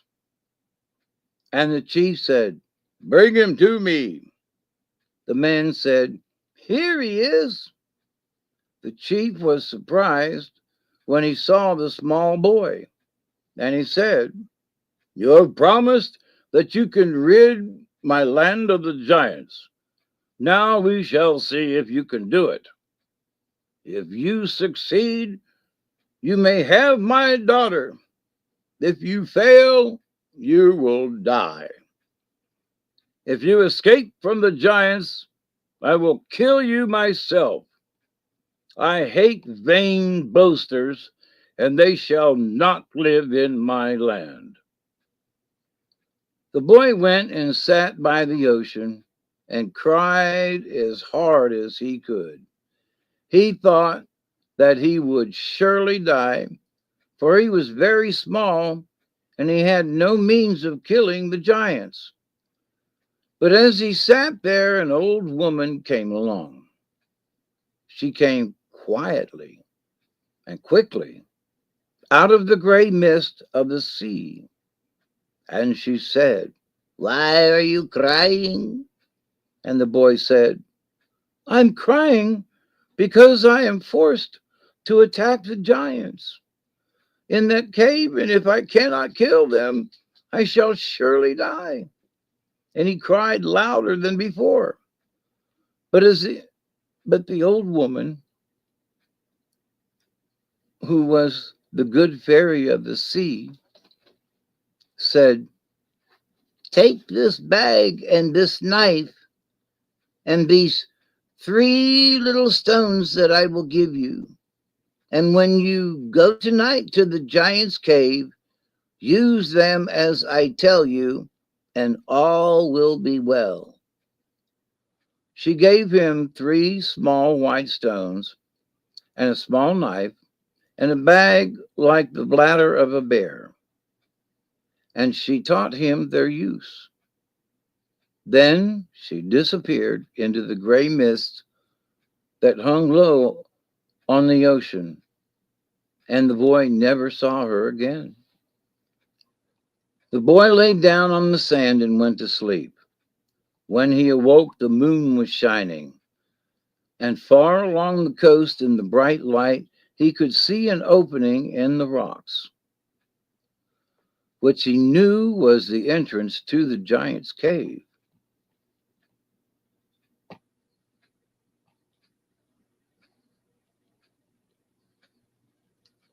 Taking his bag and his knife and the 3 little stones, he approached it cautiously with a trembling heart. When he reached the mouth of the cave, he could hear the giants snoring inside, all making different noises louder than the roar of the sea. Then he remembered the old woman's instructions. He tied the bag inside his coat that the mouth of it was close to his chin. Then he took one of the stones from his pocket, and at once it grew to immense size, so heavy that the boy could scarcely hold it. He threw it at the biggest giant with great force, and it hit him squarely on the head. The giant sat up, staring wildly and rubbing his brow. He kicked his younger brother, who was lying beside him, and said in great anger, "Why did you strike me?" "I did not strike you," said his brother. "You struck me on the head while I slept. And if you do it again, I will kill you." Then they went to sleep again. When the boy heard them snoring loudly again, he took a second stone from his pocket. At once it grew in size, and the boy hurled it with great force at the biggest giant. Again, the giant sat up, staring wildly and rubbing his head. But this time he did not speak. He grabbed his axe, which was lying beside him, and killed his brother with a blow. Then he went to sleep again. When the boy heard him snoring, he took the third stone from his pocket. At once it grew to great size and weight, and he hurled it with all his force at the giant. Again the giant sat up with great staring eyes, rubbing the lump on his head. He was now in a great rage. "My brothers have plotted to kill me," he yelled, and seizing his axe, he killed his remaining brother with a blow. Then he went to sleep, and the boy slipped from the cave.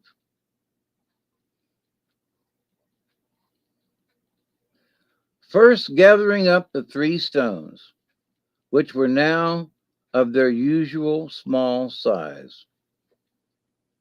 The next morning, when the giant went to get water from the stream, the boy hid in the trees and began to cry loudly.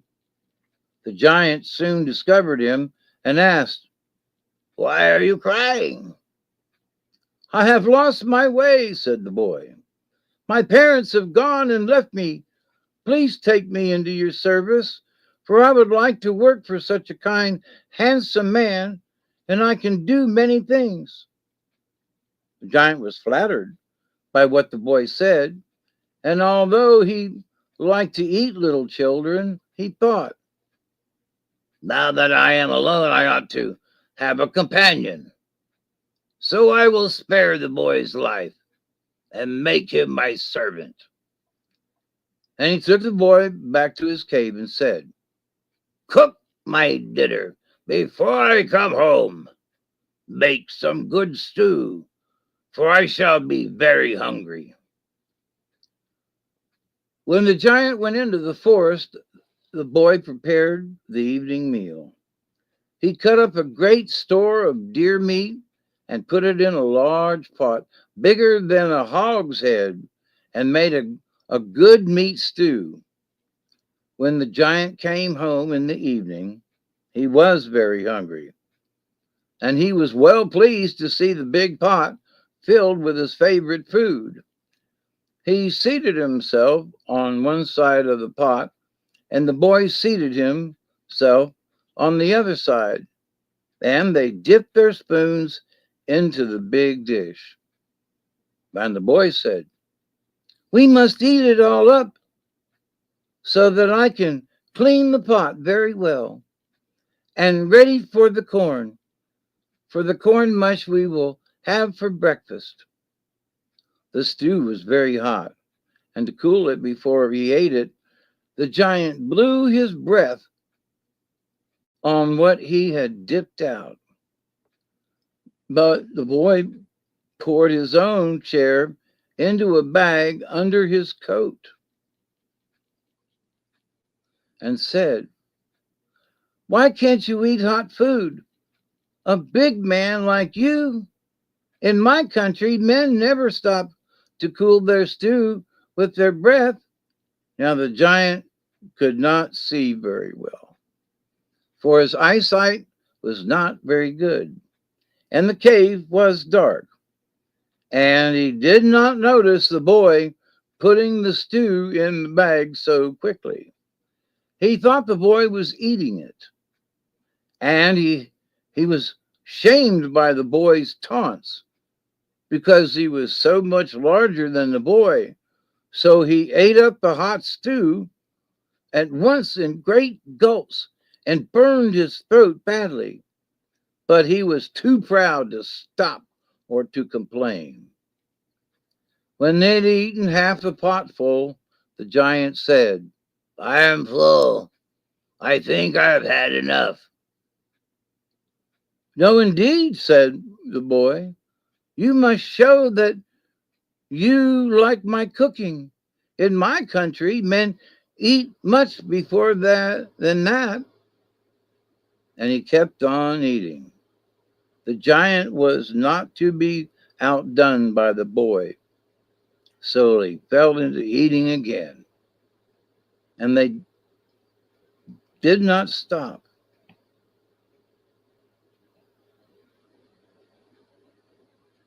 until they had consumed the whole pot full of stew. But the boy had poured his share into the bag, and when they had finished, he was swelled out to an immense size. The giant could scarcely move. He had eaten so much, and he said, I have eaten too much. I feel very full, and I have a great pain. A great pain in my belly. Then the boy said, I do not feel very comfortable myself, but I have a way to cure my pains. So saying that, he took his little knife and thrust it gently into the side of the bag, and the stew oozed out, and he was soon back to his normal size. The giant wondered greatly at this sight, but the boy said, it is a way that they have in the country after they have a great feast. Does the knife not hurt? Asked the giant. No, indeed, said the boy. It brings great relief. My throat is very sore, said the giant, for the hot stew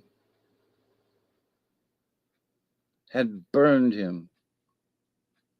You will soon feel better, said the boy. If you will do as I have done.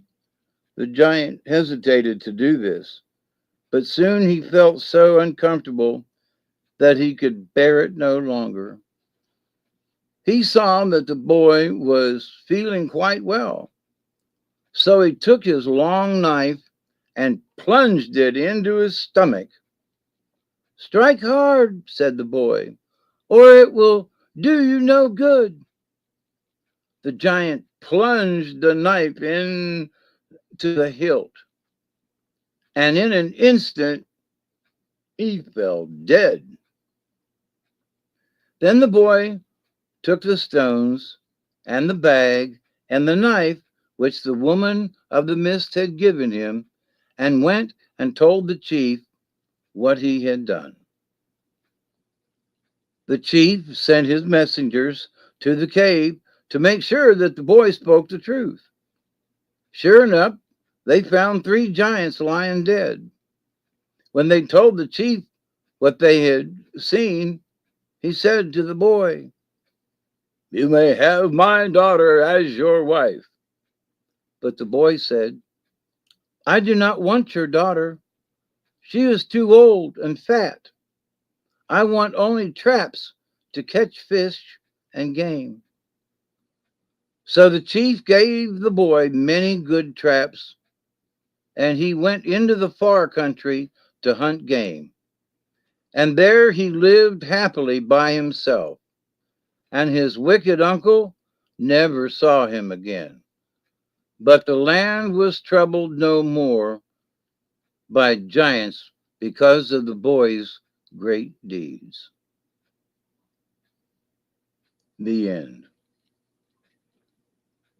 There was some head chopping going on. That was a good one. Yeah, but the giants killed themselves. That's a really interesting way to do it. It I, is. He I, tricked I, I had heard about, hitting the one giant on the head and his killing his 2 brothers, but I couldn't remember how the last giant went. So that's really it. interesting. I hadn't read the ending, so even I was, like, "Ooh, this is good." And I'm sorry for the little glitches. I'm having a little trouble looking out my right eye. It's a little foggy, so some of the text was. I'm still having trouble reading text. So anyway, I like the best part at the end. I think John Price did too. I don't want your daughter. She's old and fat. yeah. I mean, Why, could you imagine the daughter sitting over there? Well, I'm going to have me a young, handsome man to, No, you're old and fat. Holy crap! I'd rather have some traps so I can catch some fish and beaver, things like that. In front of your daughter. I mean, in front of the chief. No, I don't want that old bag.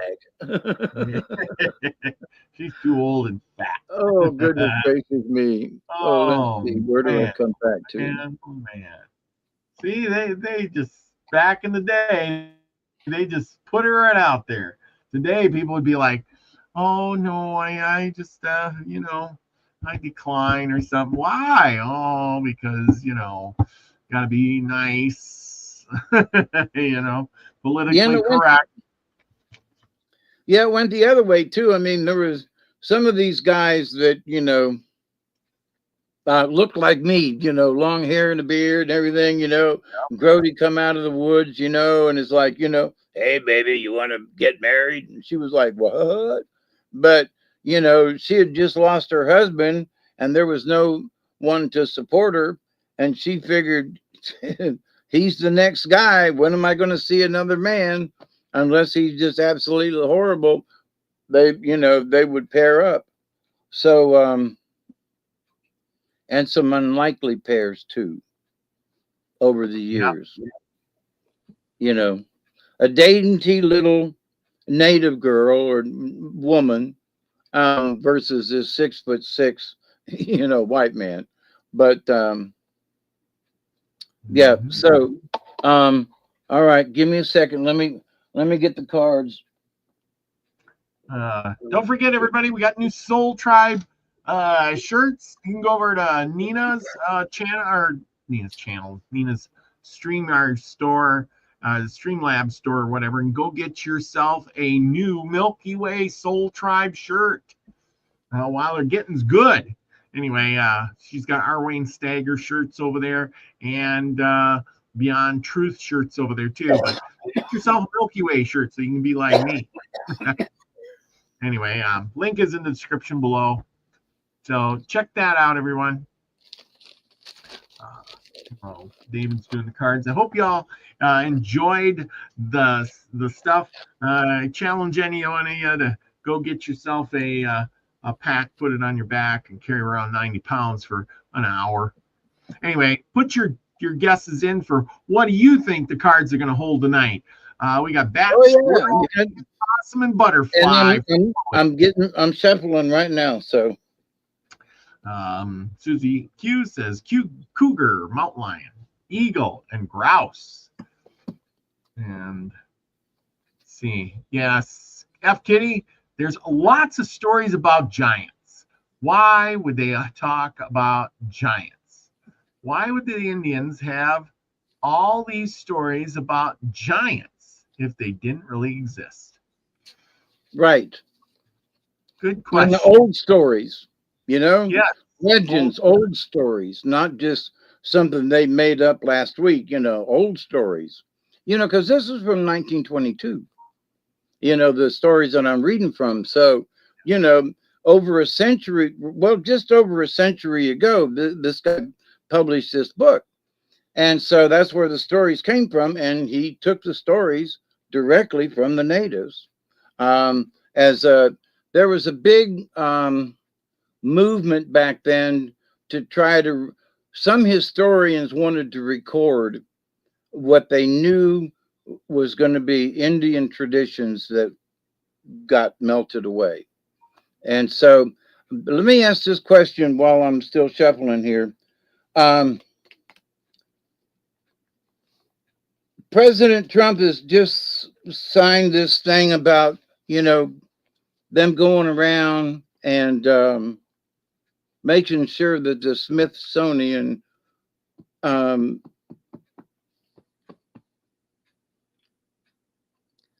really putting out what they've gotten, the Smithsonian Institute. And so it's like there's all these records of these giants going in. Yeah. But when people go to ask about them, they ain't there. They have never heard of them. And so there are folks who might say, oh, there goes Trump again, trying to interfere with our museums. No, he wants to mold the museums in his thought of, his idea. I'm sorry, I've been going to defend him on this one. His idea of the museums is to have them where they used to be. It was about Indian artifacts, and it was about this over here, and not because it has changed, and so I'm sorry, but I'm an old fogey, and I want to know where the giants went. And if he starts putting folks in to find out what's going on with the Smithsonian, they might find giants. So before you get pissed off about what he did, think about it. Okay, I'm done. That's my preaching for tonight. But I mean, seriously, no. Put the stuff out there you got down there in the basement, because there are a lot of museums that have acquired things that are sitting in a drawer somewhere. I mean, literally, and you've seen the pictures or the videos of they go into the back room and there's great big drawers and all kinds of, yep. So they need to bring some of that stuff out to light more. And So I absolutely agree with that which Trump signed about that. So, and so the spirits are letting me know what it's like because there's a skunk card upside down. But Skunk. the skunk represents um, its reputation, I believe, is what it is. Skunk is known for its reputation, so make sure that. Well, somebody's guessing. Woo! I forget who has some. Somebody's got one right. I'm this one, coyote upside down.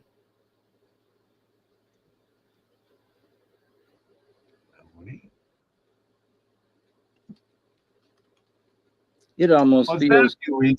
We were getting the same cards over and over again, trying to tell us stuff like the eagle and the hawk and the dragonfly. Oh, they were absolutely good messages. Okay. Yes. The third one upside down is lizard, and he's all about the dream time, and when it's upside down, it usually means that you haven't spent enough time in the dream time, or that there's something in the dream time that you might need to deal with.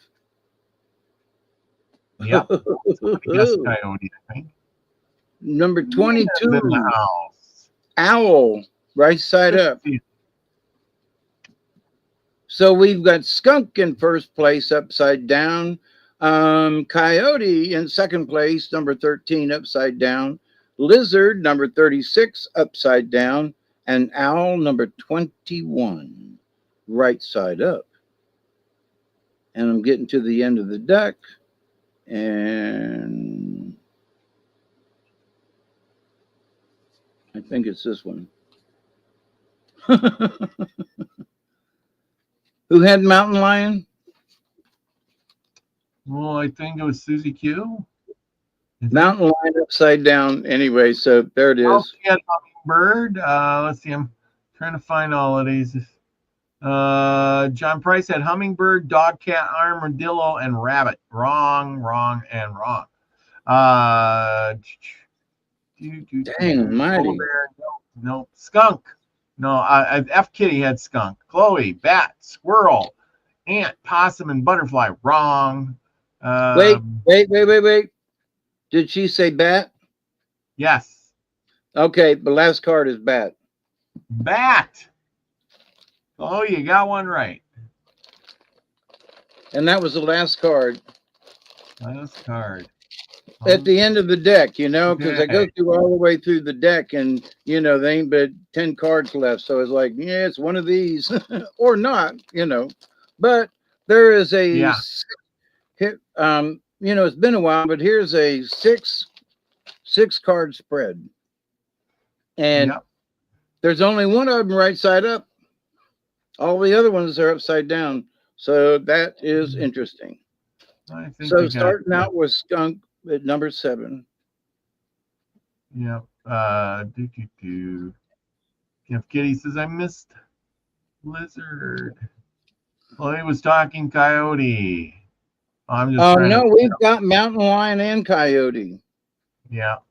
Both upside down though, and we have owl, which we have not had in a while. Actually, we haven't. Bat has been more recent than some of these others. We've had lizard many times, so lizard does keep popping up, but that's not necessarily a bad thing. So, yep, I was right. Skunk is all about reputation. So, unlike other predatory animals, skunk does not threaten your life, but threatens your senses, of course. Skunk is teaching you that by walking your talk and by respecting your, listen to this, walking your talk and respecting yourself, you will create a position of strength and honored reputation. Now, upside down. Skunk medicine operating through the contrary position indicates that your self-esteem may seem to others as if you're putting on airs. So, that's sort of like, you may not mean it, but somebody's, that person's acting a little fakey or flaky or whatever. So, in leaking vital energy, you may be stinking up you might be stinking up the environment. It might be stinking up your head and clouding your judgment. This is similar to dumping all of your woes on anyone who will listen. So if you're having trouble and somebody comes over and and then they come over a week later and you repeat the same thing, and that's, we got to get out of that. To balance the causes and affections of your action and energy flows, you must decide whether or not you need to spray in the direction of others to repel them, or spray in the direction of others to attract them. Skunk says, if your ego is not your amigo, you know it stinks. Coyotes, number 13, upside down. And I was talking about turtle earlier, and turtle is mother earth, and turtle has a shell which is similar to the protection that earth has employed for all of the millennium. Turtle is a fine teacher of the art of grounding. You may even be able to overcome some of your space cadet tendencies if you align with turtle medicine. So I've been having trouble personally with the medicines. I had food poisoning over the weekend that literally almost killed me, and I'm not trying to be dramatic. My blood pressure went low. The doctor called me this afternoon and said, if you don't get your electrolytes up in 2 days, you're going in the hospital. So, you never know when something's going to come up, but I felt better without my shoes and grounding outside today. So turtle is a fine teacher of the act of grounding. Absolutely. Turtle warns of the dangers of pushing the river. In other words, if you're trying to get something done and you just push and put, you gotta make sure that you go with the flow. So anyway, that's turtle from the real life turtle that was here. And pretty turtle. Oh man. So coyote is the trickster, of course. And we all know what the trickster is. We know the coyote on Roadrunner. So, and so with coyote is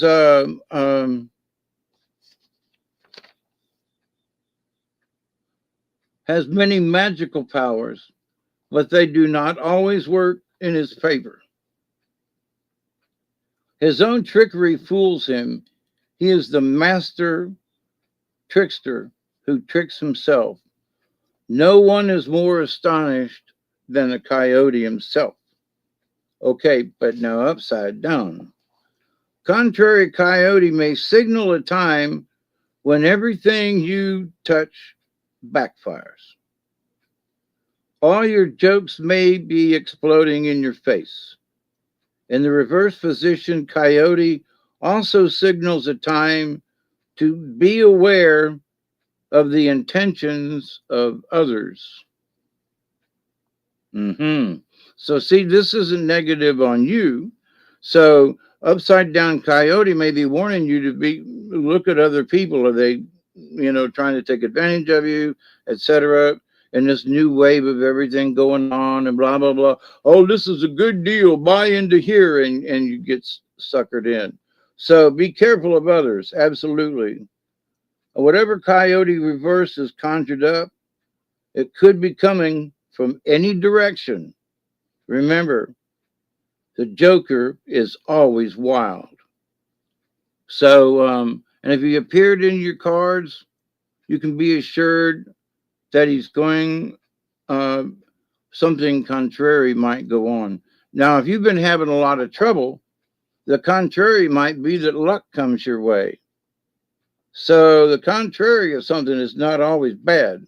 So there's skunk saying reputation, and here's coyote warning of other folks's, and also, you know, to look out for, the trickster tricking himself. Now, the next one up is number 36, which is Lizard, and he's all about the dream time. And so, Lizard's hanging out underneath his rock out there in the desert, and Snake comes up and says, "Hey, can I share the rock?" And Lizard said, "Yeah, come on in." And Snake's asking, "What's going on? Your eyelids are closed, and you must be sleeping." And Lizard says, "No, I'm in the dream time. I'm in the dream world. I'm in the dream realm." Now, in this, for folks who are like, "Well, I had a dream last night and it was blah, blah, blah, and I was sitting at the table and we were having dinner," or whatever it is, right? But in the dream time, to really understand the dream times means your astral body. In the dream time, traveling and seeing things in the dream time, meaning you're sort of doing remote viewing. Okay. This is the dream time from Lizard. All right. So not just, laying around sleeping. Nah, the dream time is serious business, right? So here is Lizard in the dream time, but in the contrary position. The contrary position may say that you are actually maybe having nightmares. And if so, then you've got an inner conflict. And there's a lot of energies going on right now. And I've had a bunch of dreams, and I have seen conflict, but I haven't had a bad horror nightmare, knock on wood, in a long time. So, and I know people who, and I used to have terrible dreams too. So, but anyway, in the dream time, control the dream time. Don't let the dream time control you. Breathe through your feelings and let the sensations flow out of your body. Let that, that inner conflict just go away. Another message of Lizard reversed is that you may need more sleep. I said that earlier. You may need more dream time. So these messages can be suppressed through inner feelings that if you're having dreams of stuff and you're not acknowledging them, subliminal stuff, go take care of it. So Lizard upside down, check the dream time. All levels of awareness are accessible through dreams. I'm going to repeat that. All levels of awareness are accessible through dreams. Remember, life is not always as it seems. Are you a dreamer, or are you being dreamed? Are you a part of somebody else's dream? Now, next card up is Owl, number 21. An owl's always about looking for that which is unseen. Because owls can see and hear so well. 21 is way back here.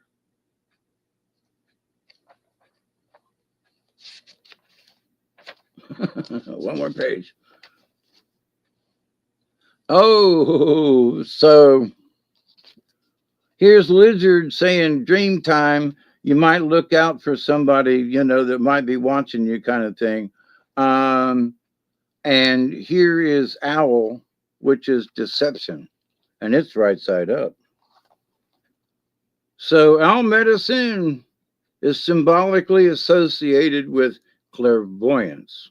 Now see, dream time, Lizard saying you may not have enough.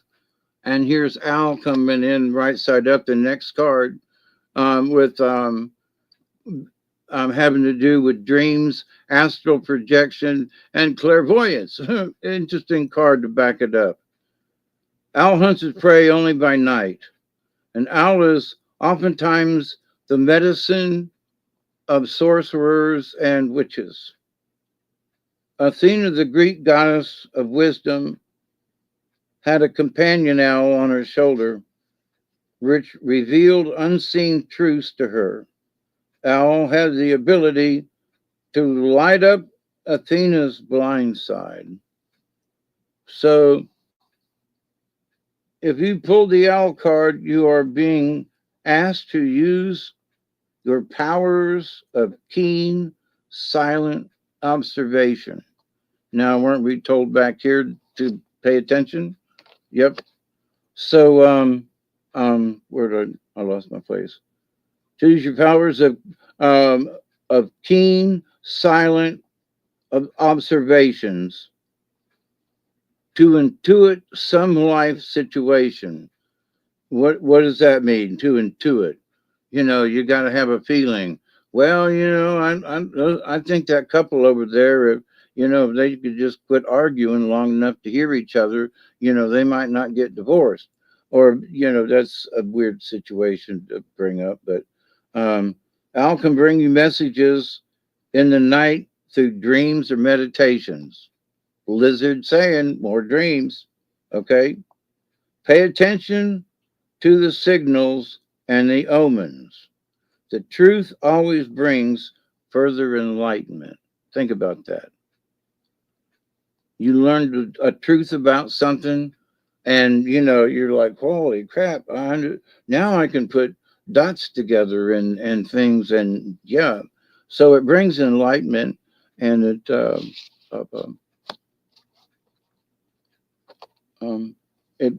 helps to bring realities together. So the next card up is Mountain Lion number 17, upside down.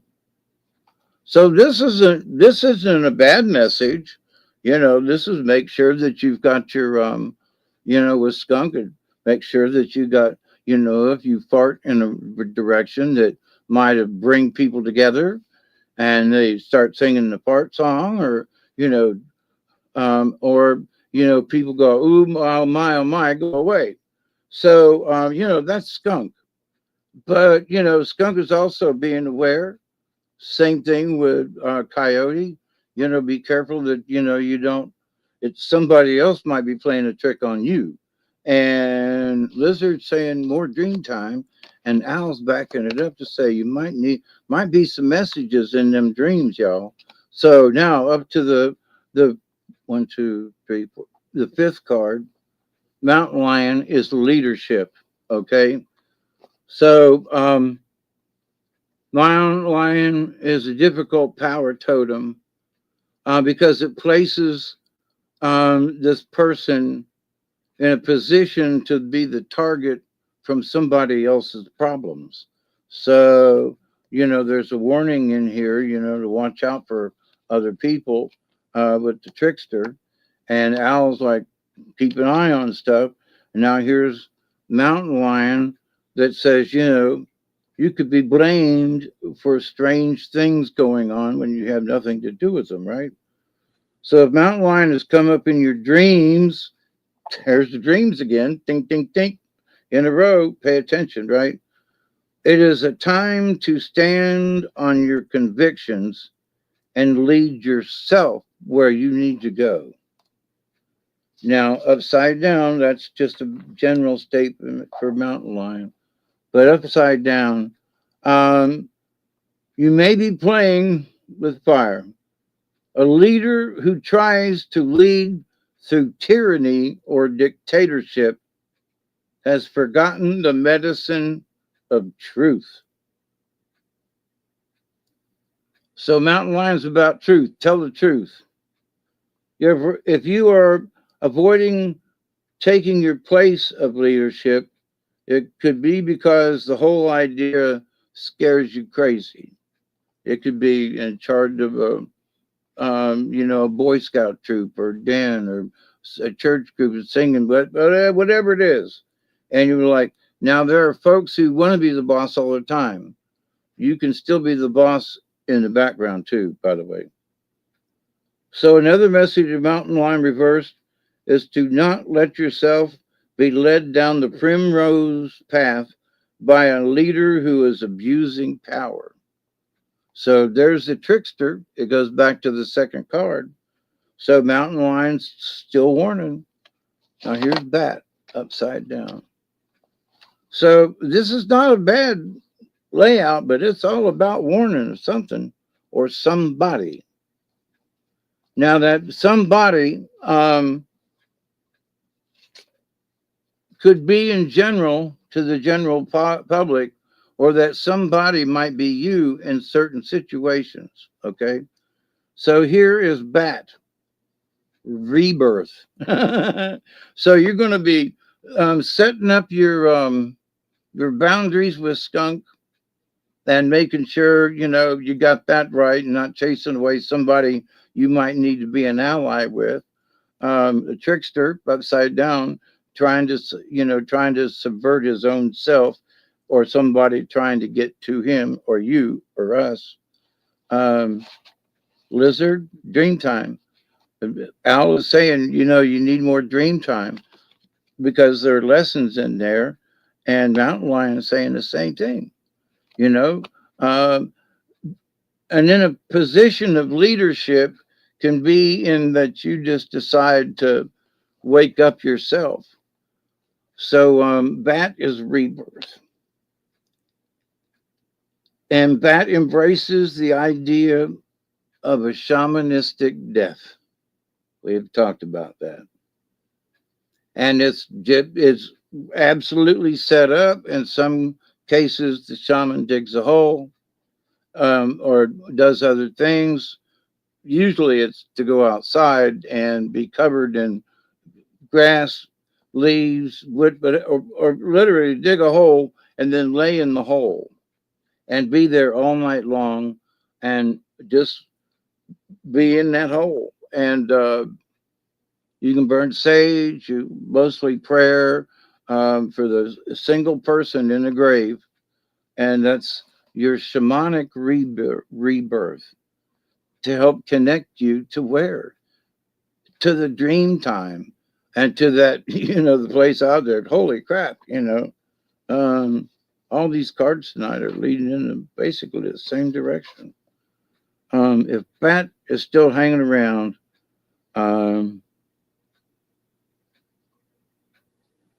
this position leads to stagnation of the spirit and a refusal to acknowledge your true destiny, which is always to use the talents you have to the highest. Is there some area of your life that has been dammed up and therefore stopped your desire to create? So that's about the rebirth, opening up your creative side again. And all of these cards lead to that. So, you know, I think we're coming into, we're actually, I guess we're already in Virgo, and we're heading for Libra in another month. My birthday. I'll be 73. So all of this to me is like, yeah, we need to be careful and maybe take more dream time and pay attention to more dream time. Mountain Lions, you know, be careful if somebody's sneaking up on you and blaming something that you didn't do, you know. And that's the rebirth. So how about them cards? How long did it take me? Oh, that took me a while. I'm sorry. Am I keeping you up? No, that's there we go. Trying to get things there. I'm listening to your good message. That didn't take too long, did it? I was trying to be snappy. You did fine. You did fine. Oh, I was just looking at the time. This may be one of our longest shows. Yep, but that's all right. Hey, we got to our comeback show is going to be longer. Yeah, and you know, I really, you know, I really missed you, man. You know, to come on and banter back and forth about stuff. You know, I think it's a lot of fun, and hopefully, you know, we've seen some folks in the Suzy Q and everybody participating and adding stuff, and you know, helping us out with, you know, Indian things and words and they, you know, over the years. So, you know, for our landmark 185th show that we're about to wrap up here, you know, everybody in the chat and everybody that might watch this, thank you very much. Show tonight? Yeah, I think for a little bit because I'm coffeeed up. All right, good deal. Yeah, no, I think it's a great show. Think about 15 more shows. We'll hit our 200th show. Yeah, but man, I don't know what I'll have to figure out. We got 50. That's 15 more weeks, huh? Yeah, by the end of the year. Yeah, I'll have to count it out on the calendar and see what day it is. Or do you already know? No, I have no idea. Okay, I'll count the weeks and see where it lands. Because I'd be, you know, just be curious if it lands anywhere around the holidays, and if so, where. That would just be interesting. So probably does. Maybe it'll come up with something for a prize if somebody does something, or you know, do a giveaway. That's right. Something from Hawkeye's house, you know. Something from Hawkeye's house. Thank you, everyone. Chloe, F. Kitty, Nina the Mystic. Don't forget to go over to her channel. Link is in the description below. Get yourself one of these wonderful Milky Way Soul Tribe shirts, an R. Wayne Steiger shirt, or a Beyond Truth shirt. So go over there and get that. Elderberry's in the house. John Price, thank you for being here. Suzy Q, Joanne Danson, Gypsy, and Chloe. Let's see who else was in here. A whole bunch of other people. I'm sure that Lucky Stone is still in the house. So thank you guys for being here tonight. It's been a good roundabout show. Sorry we went a little bit long, but hey, we got to get the cards in and get the stories told. So with that, yeah, and the first story was so short, I didn't want to shortchange you. You know, really, I was like, man, this is going to go like that. First story, I think I heard that one before, but I can't remember when. If you read it or we read it, I don't remember. I read it. Yeah, I've read it before because I don't know if it was the same, but or who spoke to him, but somebody said something, and you know that here, take this and spread it out. And I don't remember the sweet potatoes, but I do remember come back and check the corn. And so a variation, but yeah, we've told that story before with variations. So, and we didn't variate it. It was just different. The same story told by different tribes, and also how it was interpreted to the white person. Yep. There we go. Oh, right. Well, anyway, with all of that, thank you, everybody, for joining us tonight. And remember, go out, enjoy your summer, be nice to people. Hey, make a friend, do something fun. You know, be safe over this holiday. You know, this is Labor Day. Everybody go out and have a good time, but be safe. A lot of folks get killed on the highways and stuff this time of year, and going back to school. So please be careful. You might get hit by some other person, you know. So be aware of your surroundings at all times. Man, I love you. Thank you. Peace be to you. Yeah. And remember, everybody, go out and be the frequency you want to receive, everyone. Love you all. Peace, everybody. Cheers.